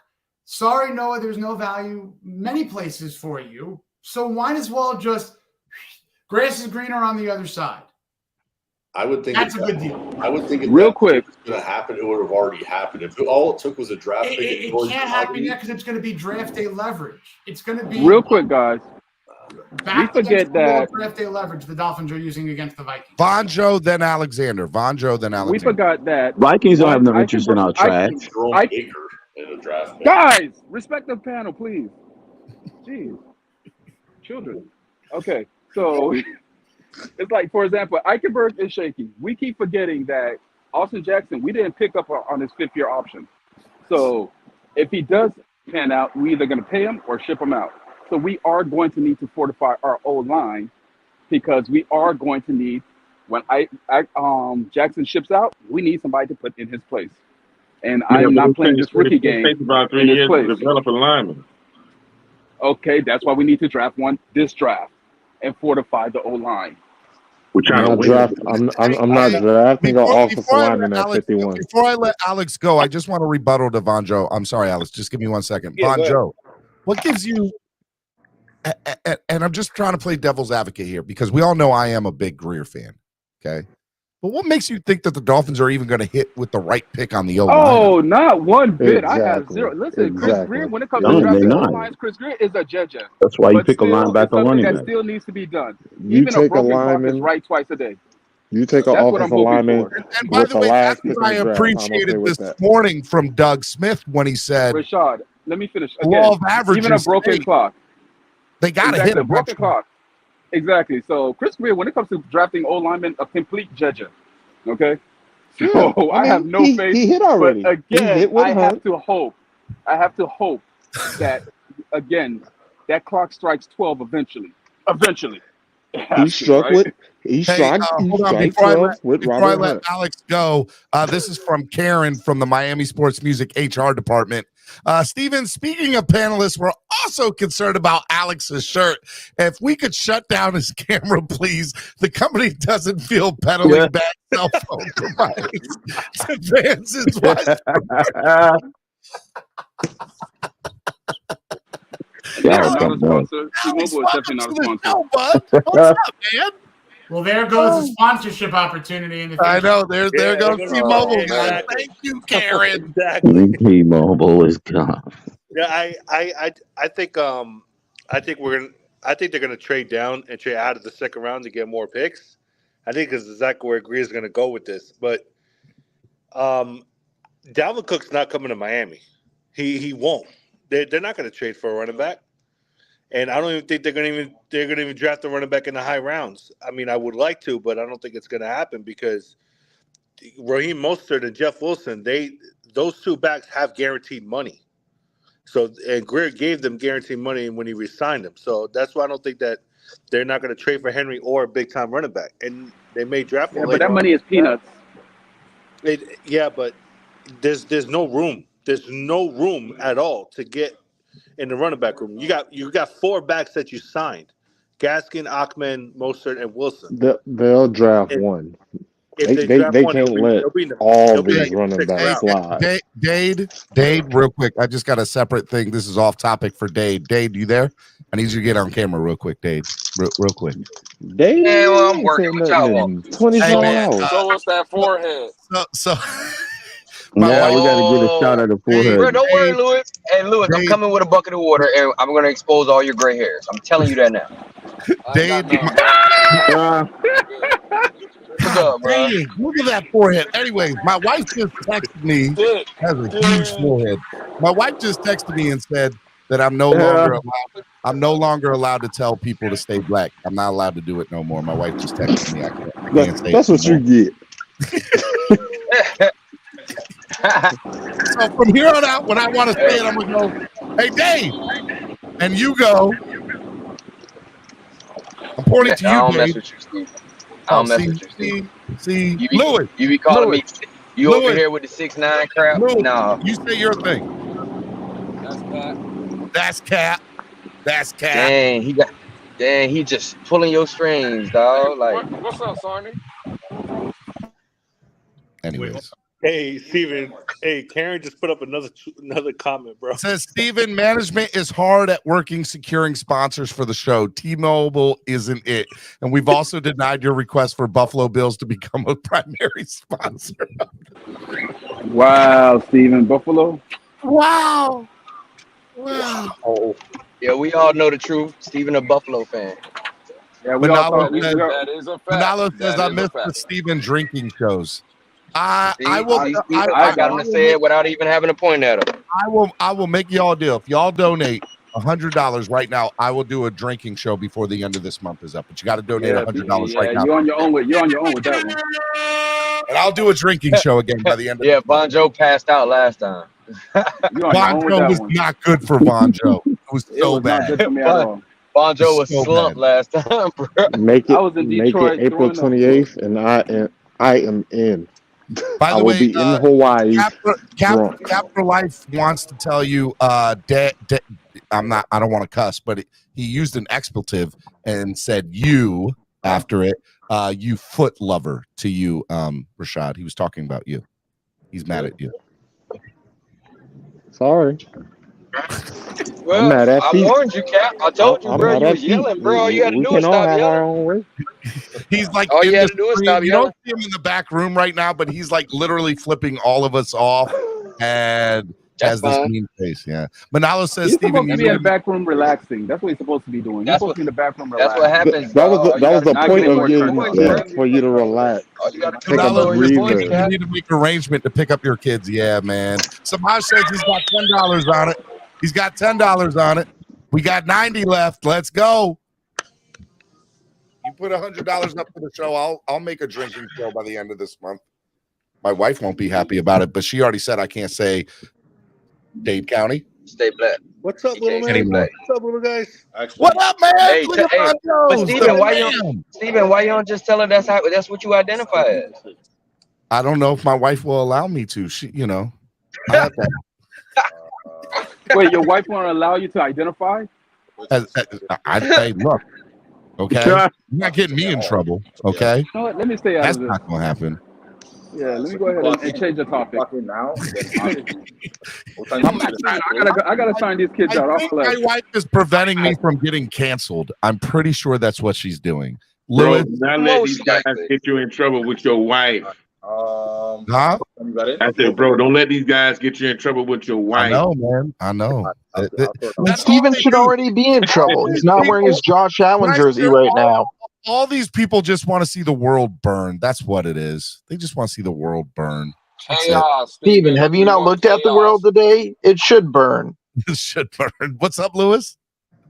I said we want chaos, Steven. Yeah. You want chaos? All right, hold on. I got it for you. You ready? Say it again. Chaos. We want chaos. Chaos. Well, this show escalated. I'm glad it's only that, not something else. Want mayhem. We went from running backs. So we get back onto the subject of whatever we was on subject about. Andravia says telling someone they can't identify as in 2023. Oh no, cancel Mrs. Daniels. That's a good one. I think I gotta get out of here before I'm Yeah. All right, let's do final thoughts of the day, man. Let's do final thoughts of the day. Cap, you get the first final thought of the day because you're back. It's you're back now, Cap. Final thought. Hey, Cap. yeah, man. Hey, TGIF to everyone, man. And yeah, but let's see what happens the next 2 weeks. But yeah, man, everybody get on point with the we're trying to do a draft party. Batman's been working hard on it, man. Please do what you can to support him, man. It's gonna be over in North Miami, my neck of the woods. If you guys have any time, just come by, man. We'll have a drink. I'll pay the first round. You guys come by and yeah, man, let's just, we got a long 3 months of just indulging in our own misery. So let's make it work. Hey, we have a new member. Rashad, I'll give you some pig feet, bro. I got you. Kurt is back, ladies and gentlemen. Kurt left us. Now he's back. Shout out to Kurt. All right, Cap. Hey, where's my man at? Where's Dade County? Dade County. I'm pointing to you, Dade. You're not working with me, Dade. What's up, Steven? Say it. Stay black, y'all. You're so late, man. You ruined the good moment. All right, I am Robert. Working, bro. I gotta make money. I'm sorry. Well, you on my show, man. What's more important, your job or my show? Huh? What's more important, Dave? Do you truly want me to answer that? Straight. Do you truly want me to answer? Better be my show. All right, Robert. You Go ain't ahead. even coming our faces on I'm time. disappointed in you. Why? What did I do? It's what you did do. We told you it's okay to take that Josh Allen jersey out of your closet and wear it. I don't have any Buffalo Bills paraphernalia. You're the only one you're convincing in your lies, Steven. The only one. Why? No, Robert, look, whatever fake Stephen D account told you, they told you wrong. Okay. So just for the record, don't lie to me. Just own up to it, man. My account is at Stephen D SKPL, not at Stephen D _ SKPL. Okay. So, and if y'all want the culprit of the fake account, he's in the chat right now. Okay. Are you snitching? Are you snitching, Steven? It could be anybody in the chat. Oh, now it's different. Oh, now it's different. Yeah, you see, y'all full of. Look here, Dade County 6'9". Okay, let's but you up here snitching. Cool. All right. All right. Who's next? Crypto. Final thought of the day. What's going on, Steven? It's a final thought, not a final monologue. Okay, so let's go. Don't final monologue. Let's go. Time is money, Crypto. Keep your finger on the mute button. Shut up, Dade. You just complained about having to go to work. All y'all want smoke with Dade today. We are here for the smoke. Most definitely, we are here for the smoke. Hey, Crypto, final thought. God, stop delaying everything. I'm not delaying. Everybody keeps talking. All right, Steven. It's been a good one, man. It's been a pleasure, man. Listening to the updates on Rashad fetish for feet and everything. So no, man. I'm enjoying every moment of it. But either way, Steven, you still owe me. You're up to 600 now. That's my final thought. But dude, you don't get any interest on owed hot dogs. You get one owed hot dog back, and I'm never paying you back for that hot dog. Okay, never. You in debt for life, Steven. You invested that hot dog, and we ended up having the greatest comeback in NFL history for the Miami Dolphins that game for Baltimore. So just look at it as you invested in the win. Okay, that's all you gotta do. That's all you gotta do. Okay, I'll take one off the top. Now you owe me 699. Oh my God, this is ridiculous, bro. I ain't gonna lie. I'm a little worried about how you always worried about these hot dogs, bro. I ain't gonna lie. What's up with you, bro? You ain't gotta worry. And he be talking to us in the tub sometimes. It worries me greatly. Okay, greatly. Kind of sus. You get your mind out the gutter. Crypto, get off my saying, bro. I'm just saying, bro. You ain't saying nothing, damn it. I love you, Crypto. You're the man, brother. Later, man. Bye. All right, Alexander, you got to go because you actually got to work, right? I think you're peddling these Tua phones. They keep dropping service and keep. Never mind. I'm not going to do that to people. Dude, stop. Go ahead. Stop. Sorry, T-Mobile is better than Verizon. Hey, by the way, the Knicks suck. They absolutely suck. Okay, that's why we're going to beat Cleveland Saturday night. No, you're not. You're going to lose to a LeBron. I need you to understand what's about to happen to you guys. You are going to lose to a LeBron-less Cleveland Cavaliers team. That's how bad you guys suck, okay? LeBron doesn't even need to be there for the Cavaliers to beat you all. That's how bad you guys are. Go ahead. Sorry. Seed. Okay. And 40 wins, and we put up 140 on them 3 weeks ago. Nobody worried about you. LeBron about to get this chip anyway. LeBron, baby. LeBron. Anyways, we're gonna prove all y'all haters wrong. Okay, on Saturday night and come this series. But anyways, about the Dolphins. You guys are losing in 5. Just want you to know. Okay. 5. Sure. Okay. So anyways, before I was really interrupted by a Heat fan that's in the play-in tournament that's gonna. Mets and Islanders are straight booty cheese, according to Teapot 954. It's a very accurate statement, Teapot 954. See, it ain't just me, Alex. It ain't just me. Go ahead. Anyways, the Islanders are in the playoffs, so that's one. Okay, that's why you guys lost us. They have to play. Kurt says Julius Randle wants out. Julius Randle does not want out. Get out of here with that. Who wants to play at Madison Square Bumgarden? Mecca? Who once played the Mecca? A lot of It was the Mecca back in the 90s. Not no more. Mecca of basketball. Okay, and always will be. Anyways, I'm really anxious to see what this Dolphins team does. You know, I'm excited about the season as always, and we'll. There's really not much you could say, you know, because they're not going to do anything for the next couple of weeks to the draft. I think they're actually going to trade out of the second round and get more picks.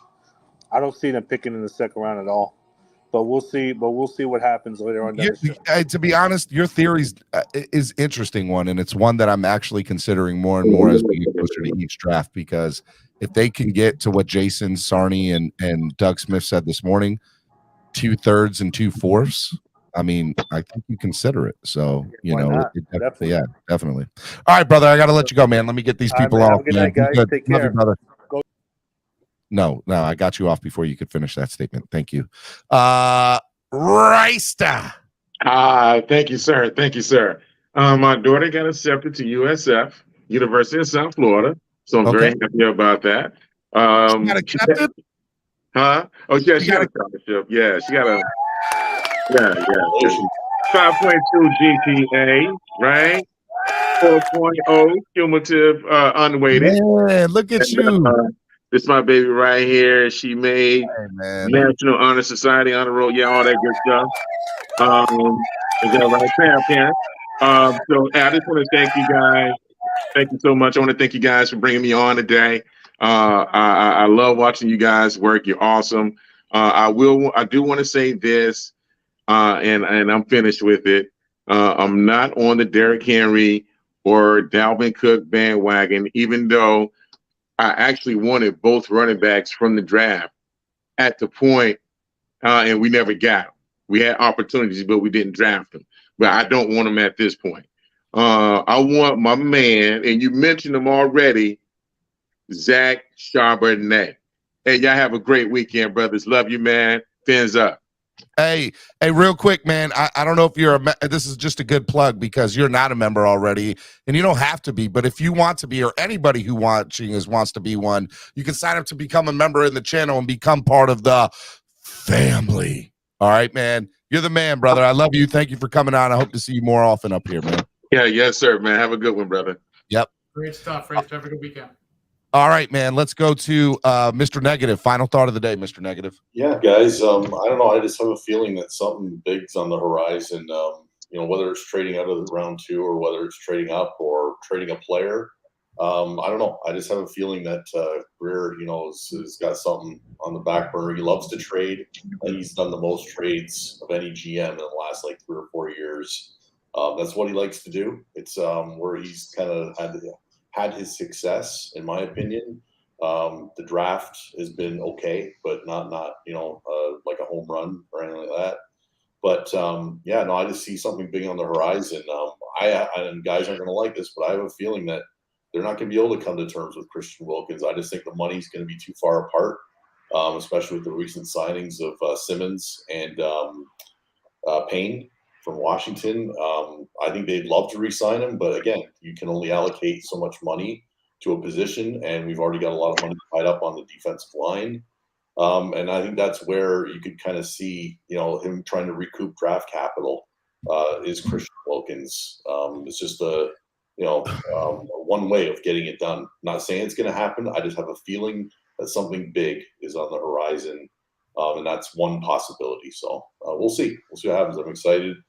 Can't wait for the draft. Love the draft every year. I've been to drafts in the past in New York City. I was there for Ryan Tannehill getting drafted. So I was too. Oh, I'm sorry to hear.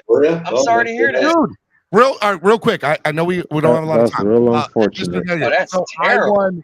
I won Buffalo Wings best seat in the house thing. Oh, nice. And I got to go to the Ryan Tannehill draft They sent a limo, drove up to New York. They put us up in a hotel. We spent the first round with who was the running back from the Jacksonville Jaguars back in the day? Fred Taylor. And Terrell Davis, Denver Broncos running back. And we got to hang out at the Bud Light party with them, watching the first round, watching the second round. It was dope, man. It was awesome. Of course, a Buffalo fan won a Buffalo Wings sweepstakes. Right. Wings, sir. See, look at you trying to make them look. You better calm down, Mr. Negative. You're a Buffalo fan, bro. Stop fighting it, Steven. You're a Buffalo fan. Be good, man. Be good. Karen from HR says, Rayster, please forward me your resume. We are considering a new host. Just don't tell Stephen D. We have not informed him yet. And then he said, Mr. Negative, please don't forward me your resume. Too much. You guys are great in the chat. It's definitely awesome. I'm going to go with Dade County. Final thought of the day. Everybody stop panicking. We'll be fine. We're going to have a good year. Stay black. Holla at y'all. Hey, I can't say it no more. I'm not allowed to say it. Don't worry, Jason, you can stay black, bro. Stay black, Jason. Can I do oh, this? My day is made. My day is made. Thank you. You gotta ask your wife. I love you, brother. Be good, man. Yeah. All right. And then there were 3. You need to get on camera for your final thought, and you need to address these allegations that you are scared of feet. Okay, I'm working. You need to go on record. Well, I will go on record and say Zach Cabernet sucks. He will only last 4 to 5 years because he's going to hit his head on the wrong helmet, and his CTE will start immediately. The guy has no sense of direction. That's so dark and mean for Spread Kindness Friday. He has no sense of direction. He just runs as hard as he can. You know what I hope for you? I hope that you get to be around feet all weekend. I hope that feet just are all over you. I hope you have dream about feet, okay? And that their toes go up your nostril and into your mouth and on your face. And I'm just trying to figure out how graphic I can get without disgusting you out a little bit. Trust me, nothing you can do can be worse than what my big brother did. Done to you, right? Right, exactly. I could try. I'm wearing sandals right now, and I could try to be flexible and show you my feet, but nobody wants to see that. Rashad, I know what I'm getting Don't you for even hurt Christmas. yourself. I'm going to give you some clock blockers, flip flops. I'll wear them, but I won't look. I'll have socks on while I wear them, so it's fine. You can't go flip flops. Socks on flip flops, bro. Get him out. Go in the bag. Go think about what you've done. Go to the bathroom, Steven. Some people. Socks with flip flops. That's just illegal. That's in that's 48 illegal. states. Time out. You live in Florida, don't you? No. Where do you live? California. Even worse. It's the same thing. That's You don't even worse. get off my channel. Get out of here. Socks with flip flops. Or something else. Something else. God. Jason, let's just get that guy out of here. Oh wow. Spread Kindness Friday today, huh? Good show. Great show, man. I'm schwitzing. I'm that sounds like a Jewish word, but Sweating, heavily sweating from nervousness. Okay. It sounded very Jewish. Okay. Stephen, while we can't prevent you from your own endeavors off of company time, if you would refrain from advertising your foot fetish website with references to feet management, would appreciate it. I'm not gonna lie, Karen from Miami Sports Music HR department is one of the best. Good stuff. Yeah, it's great. It's absolutely great. 5 for 5. Oh man. Hit for the cycle. 2 dingers. Final thought of the day, Jason. Final thought of the day. Oh my God, I got a lot of them. But the final thought of the day is Spread Kindness Friday. We're going to do something fun for the draft. I don't know the severity. He will be working Greer. I think a trade will happen. And I do think it will involve in one way, shape, or form, whether it's an export or import, a player trade during draft day, I think is in the cards. some way, shape, or form. Yeah, I agree with you. I think a trade will happen on draft day. I'm as I just said a little bit ago, everything. Do I need to become a member of Miami Sports Music? Everybody's allowed to become a member. Okay, we accept all people to the bandwagon, even Buffalo Bills fans. Okay, you can come on, Amicus. You can become a member. Okay, Amicus, we're gonna make you a Dolphins fan. That is my goal in life, to make you a Dolphins fan, Amicus. I think you are a closet Dolphins fan to begin with, but we're gonna make you a full-blown Dolphins fan. That's my goal in life now, Amicus. You're going to become a Dolphins fan. That's what's going to happen. This is going into your file, Stephen. He's killing it, bro. Just killing it. I did put the link to become a member on the channel, just so everybody wants to know. Have a great and safe and dry weekend, everybody. Inspire growth anywhere you go. Shout out to Cap for life and his hypocritical self. You interrupted everybody, Cap. Cap needs a lozenge. No. I'm going to interrupt you like Cap interrupted everybody. One more time. Me? Oh, Cap needs a lozenge. No, what I'm telling you you're going to do. Got to yell in the mic while I do it. I love you, Cap. You're the man, brother. Miami, when you get a chance, reach out to Miami Flow to set up a show. Since he's a Dolphins fan, Alex Dunno knows him, bro. Miami Flow, tell him to hit me up. He might have already done it, and tell him if he did, say, hey, look, I apologize. Have him hit me up. I promise. Ask Shake Money, who, by the way, if you go on Larry K's channel, I just did In the Blender. I recorded it a couple of weeks ago. He released it last night at 7 p.m. In the Blender with Shake Money. I was a guest. It's a 2-part episode. It was a lot of fun. We went over me growing up as a Dolphins fan and how I became a Dolphins fan and all that fun stuff. Make sure you guys go check out Shake Money's In the Blender show on Larry K's channel. Just look up In the Blender, Shake Money, Stephen D. You'll find me on YouTube. It's great. You don't want to miss it. It's a big deal. Cap for Life says, Jason, love you. Fins up. My final thought of the day has to do with, spread kindness, positivity, and love. I had I'll tell you a little bit. I'll be a little personal with you guys. So my son is 9 years old. And my son is very, wise, I think, for his age. And he comes to me last night and he says, Dad, I haven't talked to you all day. This is at like 10 o'clock at night. He should already be in bed. But I was doing stuff. I had a conversation with Jason. We were up on the phone for an hour plus last night talking about the future of Miami Sports Music. So after I go out, he comes in the room and he goes, Dad, we haven't talked in a while. We haven't talked all day. I said, okay. And I dropped what I was doing. I turned around and I had like a 40-minute conversation at 10 o'clock at night with my son, my 9-year-old son. And he's telling me, about his day, what's been going on in school. And, he's telling me about, his thoughts and his feelings and being in touch with, when people are sad, you should do this and you should do that.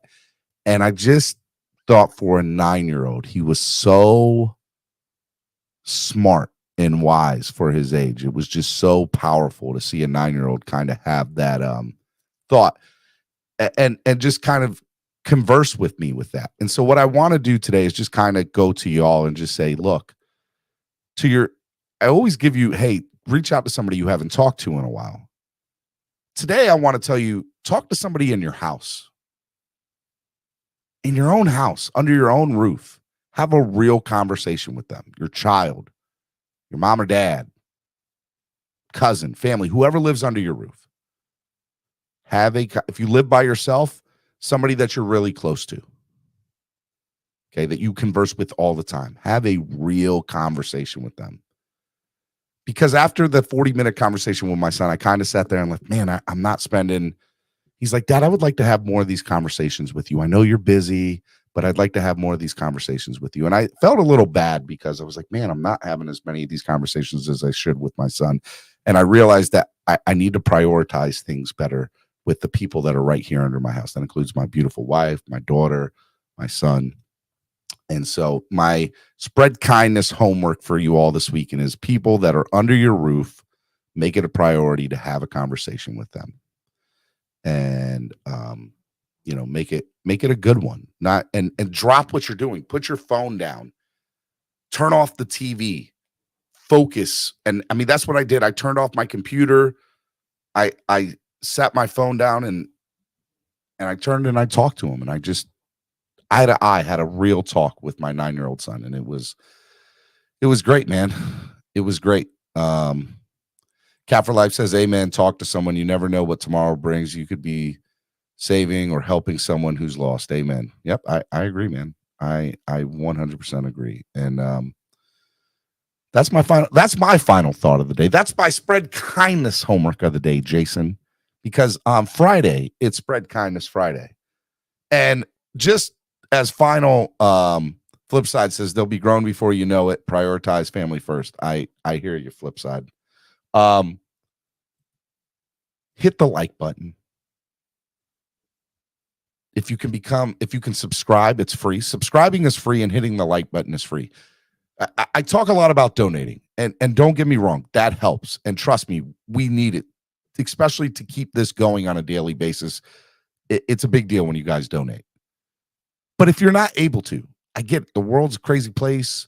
Money's can be tight, whatever it is. But if you like the content that you see here, you can help me, even if you can't donate. And you can help me by hitting the like button every day, by subscribing to the channel, by sharing the content after the show and say, hey, man, these are great. This was a great show. You guys should listen to this. You guys should go check it out. These are all things that you should do and you can do to help the channel grow. So if you enjoy the content and are not able to give monetarily, help in other ways. I ask you, help by sharing, help by, texting 10 people that might be Dolphins fans and say, have you heard about this guy, Stephen D and Clock Blockers? It's a great show. You should check it out. Okay. So that it all helps and it goes such a long way. And I ask if you are enjoying the content that you do that. That is another ask that I have of you guys because I need it in order to go. I can't be like Doug and TD. I'm never going to get there without your guys' help. I want to get past those guys. No, it's not a competition. I want to grow and I can't do it without your help. And, you guys are the best fans in the world, Dolphins fans. Can't do it without y'all. All right, man. Everything starts at home with the parents. Kids are first teachers. Yep. Stephen D's final thoughts are his own and do not constitute legal advice on behalf of Miami Sports Music. Stephen, let's hear a Dolphins or a Heat freestyle. I did the freestyle the other day. You guys don't want to hear me rap. There's not, okay. All right. I know one about food. You want to hear? I'll give you, you know what? K's 1989. I'm hoping if somebody wants to donate to the channel right now, whatever they want to donate, I will. If somebody donates right now to the channel, whatever it is, I will do the first ever rap I came up with. Real quick, I will do the first ever rap that I came up with when I was like a younging, a young lad, child, and it was about food. As a fellow big man, I do love me some food.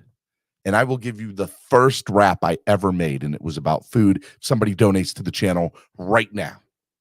Make it a good donation. Come on, make it worth my while to embarrass myself. It's a good one. You guys might like it. It's about food. Just saying. What do you got going on this weekend, man? You doing anything this weekend? Just a normal soccer game and just hanging out with the fam. I think I might see the Mario Brothers movie with my kids and wife. That's something that we want to do. What movie? The Super Mario Brothers movie. I think it's that, right? Super Mario Brothers movie that's breaking all the records, man. Yeah, that It's might crazy. be our big item event of the weekend. My daughter's opening day's on tomorrow, but we're hoping it doesn't get rained out. but I'm pretty excited about opening day tomorrow for my daughter. That'll be fun. I think we got a nice little squad. We're gonna win a couple games this year. Get some dubs. We're gonna get some dubs. Yes, I did go West Side. West Side. I'm not throwing up a gang sign. Real quick, funny story about my wife since she wants to throw me under the bus that I can't say certain things anymore. We're on a boat in Baltimore, and people are taking pictures, and they're throwing up gang signs. Okay? And my wife's just like, let me do that in the photo. I'm like, honey, you can't do that. Those are gang signs. You can't be just can't do that. Okay? So to this day, I'm always like, honey, don't be throwing up any hand gestures in a photo, okay? You got a rap to spit right now, my friend. I got a rap? You got a rap. All right, I got to stop the music real quick. All right. Shout out to Cap for Life and his $5 donation. It wasn't as much as I was hoping to see, but I did say any donation. All right, here we go. You ready?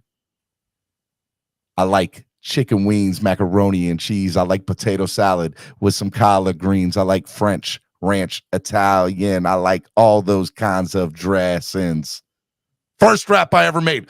Bars. Bars. What?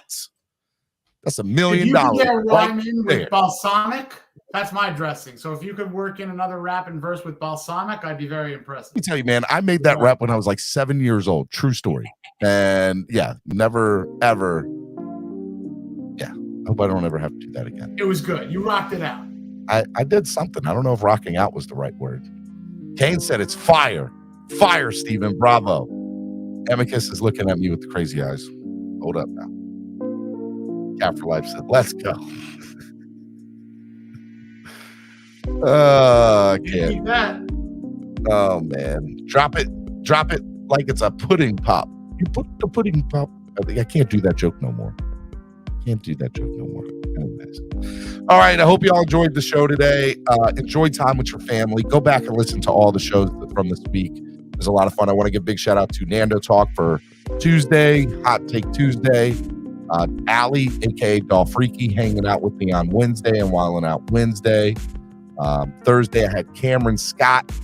We're going to talk more baseball talk on Thursdays now for all you baseball fans too. And then on Friday is Spread Kindness Friday with my man Jason, who was also with me on Monday. So I appreciate that. You're the Friday guy. It's a good squad, a good team that we have here. Want to give a big shout out to Nando Talk, Finn's Take with CB83, the Hell Fins down in Mexico, and the beautiful and wonderful people that always help and contribute to Miami sports music. You guys are great, and you're beautiful people, and I hope that you get many blessings in life. So we will see you all tomorrow right here on the #1 Miami Fan Morning Show. Clock Blockers. Peace. Be good, y'all.